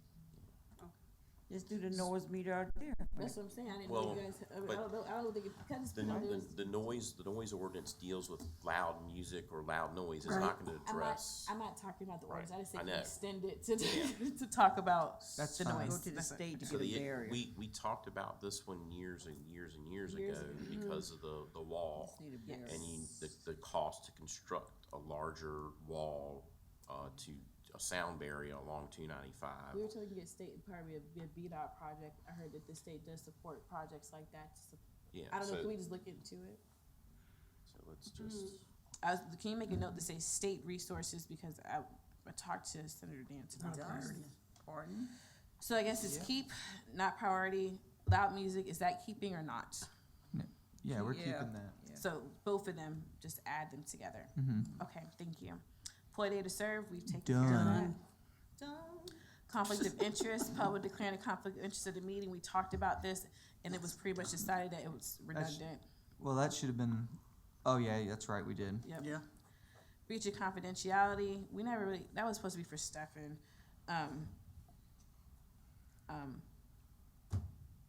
we have other stuff to talk about with the, rules and procedures, so can you just make a note for the city attorney to look at this with the rules and procedures, or either ethics committee? Any objections to that? Anti-littering plan? Yes, this needs to stay. It's the number one priority. I don't ask for much, and this is very important. Now, it's only go for Ward 7, it goes for the entire city. Which one? And it goes to, Anti-littering. it should be, I don't ask for much. Give it to her, the woman Put it that wants on the this goes top 5. Oh, right. Well, let me And I have yes. I have to make a with correction. that. I asked for The council to litter. consider this before. This is actually, it was supposed to be two, This, this is Ms. Holloway's request. in Was for reference to littering, this and then the anti-littering. waste baskets was Yeah. Bennett's request. I never made that. Let's put it together. Oh, yeah, yes. Yep. Me and Ms. Counselor Holloway, and I piggybacked off of that. Yeah. Counselor Holloway, go ahead. Counselor Holloway. Well, I was just stating in reference to Keep Hope Where Beautiful does an excellent job, Yes, they do. but they can't do it by themselves. So we need to be proactive with anti-littering. We really need to enforce the law, the code. Yes. In reference to littering, there's a misdemeanor fine for that. And just like we clock tickets, we should clock got to litterers sign up. because they are out there and they don't care. Disrespectful. Out there, they don't care. Okay, so this is on our priority list. I'm gonna let you know we have 6 right now. I know we have to drop something at some point. Police renovation, there was a request about a budget. I do owe Mr. Altman some information for this, but that wasn't my request. So make a note to myself. Didn't we provide a final cost to y'all and a report out? You said, Thought we did they? Do Yeah, what? thought we did. A cause to what? The final costs of the renovation. I thought you did. I thought we did. She had to ask about the money that you guys are saving for the renovation. Mhm. That was all a part of this request. Yeah, I think that had, I never I seen think it. that was in there. That's why I said, because it was the whole thing. Yeah. Because he had to break out the council suite part, and then he just included the whole thing. Well, can you just resend it? Yeah, look, I didn't see that. Okay, resend it, please. Yep. All right, remove and boards and commissions. Oh, that was the volunteer draft flyer. Can we keep this and then can I just have Patrice work on it if you guys don't care about that? It was just a Who's flyer. Patrice? Miss Shelton. That was the you guys voted to like do the advertising to promote opportunities for people. Would do like a recruiting flyer. Don't put specific boards, but just say, hey, want to volunteer for the city type of thing, and come back to council with it. Okay. You guys okay with that? All right, so I will. I got a terrible headache. Are we keeping it and putting a note about it, or am I removing it? Just, What? it's admin. Which one are we on? The Board flyer. commission, Oh, the still on flyer. that Do you want me Just to some keep? I mean, administrative. you guys are fine with her doing it, but do you want me to keep it on the list until we present it, or do you want me to remove it? Well, this isn't really a priority for the city manager, is it? Pending It says list? Gore. No. Take it City off. clerk. Okay. Which one are we on? The Pay flyer. schedule. Miss Arrington, can you make a note to follow up with the flyer? So I don't Yes. forget. Thank you. Payment schedule. All right, so we're gonna move it. Paving schedule for streets, formula, and budget breakdown. That is super duper priority because we've been asking for that. Everybody. Especially for 50 Ward years. 7. So we're gonna have, we had, during the budget process, y'all had asked about paving and curb and gutter. So I think we're on track to have that information to you at your next meeting, if I remember correctly. So we'll hold it for October just to keep it on here as a placeholder. You When also it's done, just add remove it. all the streams of funding, cause I learned last time, after, I guess, somebody, one of his streets got paved curb, based on gap curbing. There's so many different funds that you don't know about to ask for, cause some of those things could have been used earlier. Okay, so that's on October meeting agenda slated. That's Add next funding meeting. stream on it. What? That's next meeting, right, Mr. Altman? Yeah, I think we're queued up to be at the next meeting. When next Yeah, meeting? he has another thing on here. I just said keep it until he takes it off, until it's presented. Yeah. Revenue estimates for sewer, trash, wastewater. Why did I ask that? That's done. Oh, no, that was no, I never got an answer. Cause this is for, this came from that whole data integrators crap. stuff that we were dealing with the contract and the loss of revenue. And then it was, they were supposed to have gotten a new contractor, but I don't think that happened. So this is actually a part of that work session about the, audit findings, so they can Material have this information findings. for that, that'll be for the 25th. Yeah. Schedule for curb and gutter stormwater projects, I've already added to this, this is on the October agenda, place marked already for, We could probably have not done half of these if you hadn't asked for them. But I'm just being Oh. funny. October agenda, who is it, who said he's gonna come back and do it? Body out, Joe said he was gonna do it. No, this will probably, well, Austin will be doing curb and gutter. Okay, Joe And then Austin. stormwater would be October. Huh? Because we'll do, Austin Anderson and Mr. Butler will be looking at the paving and then also presenting curb and gutter at the same time. Oh, so it's the same, And then stormwater, which was the projects for Mr. Badiata, we were looking at October, one of the October meetings for that. so, 2 items, because Mr. Badiata doesn't do this curb and gutter work, so you're having two separate times or the same time? 2 separate. Okay, but they're both in October or not? One would be in combo with paving for September. Oh, okay, I'm with you And then now. the other would be, stormwater would be October. Okay, you have the notes for that. Feral cat policy, It's Pharaoh with 2 R's. Keep it not a priority. Because they're all down in Keep my it area not in a downtown. priority. We do have a problem. Yeah. okay. Communication plan, we can remove, we're gonna talk about that in a couple of minutes. Incident reports, you can remove, we're gonna talk about that in a few minutes. Big theater Sunday use, I would like to keep it, cause it's, I mean, Not a but priority. not a priority. B Corp thing, I would like to keep it, and the thing was, it was supposed to be for Council Randolph and I to talk about this. Where? The B Corp, the suggestion about the B Corp, and I would like to add the attorney to that, so we could just look at some options. It's not a priority though, right? Nope, not a priority. All right, we got, how many priorities down? Actually, our list is only The 6. first priority was the anti-littering. Trash, we got it. Counselor Holloway. So our priority list is, actually, it's not 6, it's 1, 2, 3, 4, 5, it is 6. I have the HR manual, CSA, the rental inspection program, delinquency, the police task force, and litter, and that's 6 things. No, the litter needs to stay. Just make it the top 6. I'm gonna say, can we, I'm we fine. got 6, alright. Top 6. Yeah, we need copies. Wait a minute, Read he those needs top you to 16. read, yeah. Oh, Anti-litter, HR, CSA, anti-litter, rental inspection, delinquency, and then the police task force, Delinquency for what? the tax Taxes. delinquency. Gotcha. and then the, council's neighborhood watch. Yep. Yep. So we've given him this top 6, and so they're due out 1 month from today, so it'll be our October 9th meeting. October 9th Ninth. meeting. Can I ask a question? Mr. City Manager, Yes, ma'am. when she does the personnel report, can she put a little R if the person retired versus people just I didn't leaving write the 'em down. city? I started them. We can look at that, yeah. I mean, just put a little R. Or just- Anti-litter, delinquent tax, council neighborhood watch, Got 10 minutes. Yeah. rental We inspection. can't talk about this soon. Thank you. Yep. Ms. Robinson, do we need to go? I don't, that's why I'm not. Is there a motion to go into closed session so we can finish this So up? moved. Second discussion. Make a motion, Oh, roll hold. call. One quick question, we're not doing Miss Robinson because she was back there, right? We already gave her Just go hers. under A1, that's all you need. Okay, who made the motion? Bennett. Who Gore. seconded it?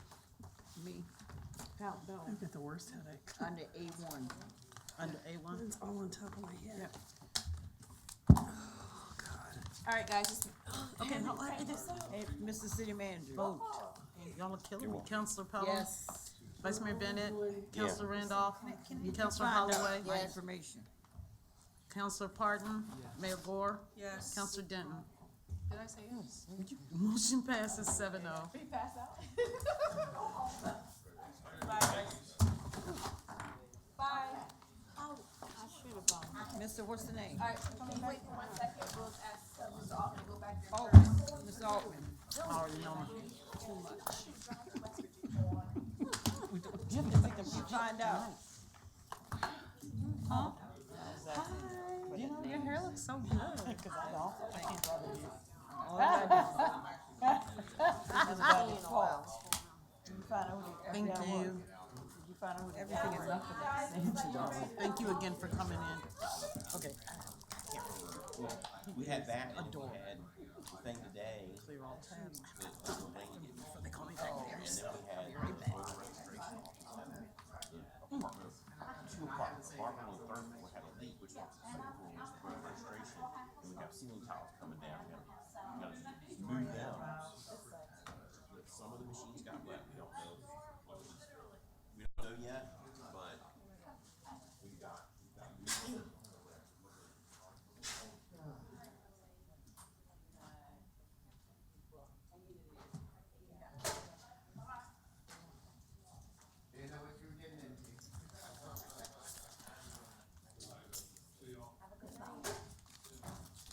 I'm going home in, I'm going home in 8 minutes. You're going to Peggy's.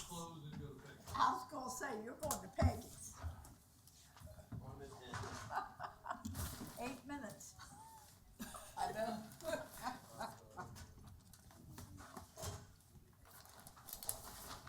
Good night, Miss Deborah. Good night. Catch you on the A train. Excuse me? So catch you on the A train.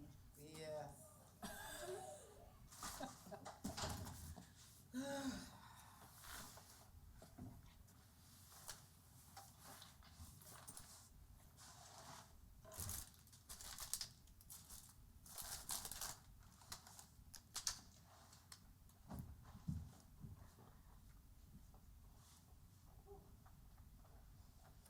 Be safe.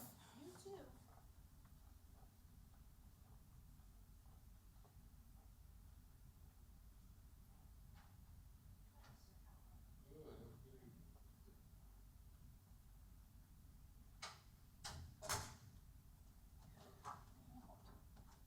I hope they lock me out. I forgot to, I need to get this. This does help.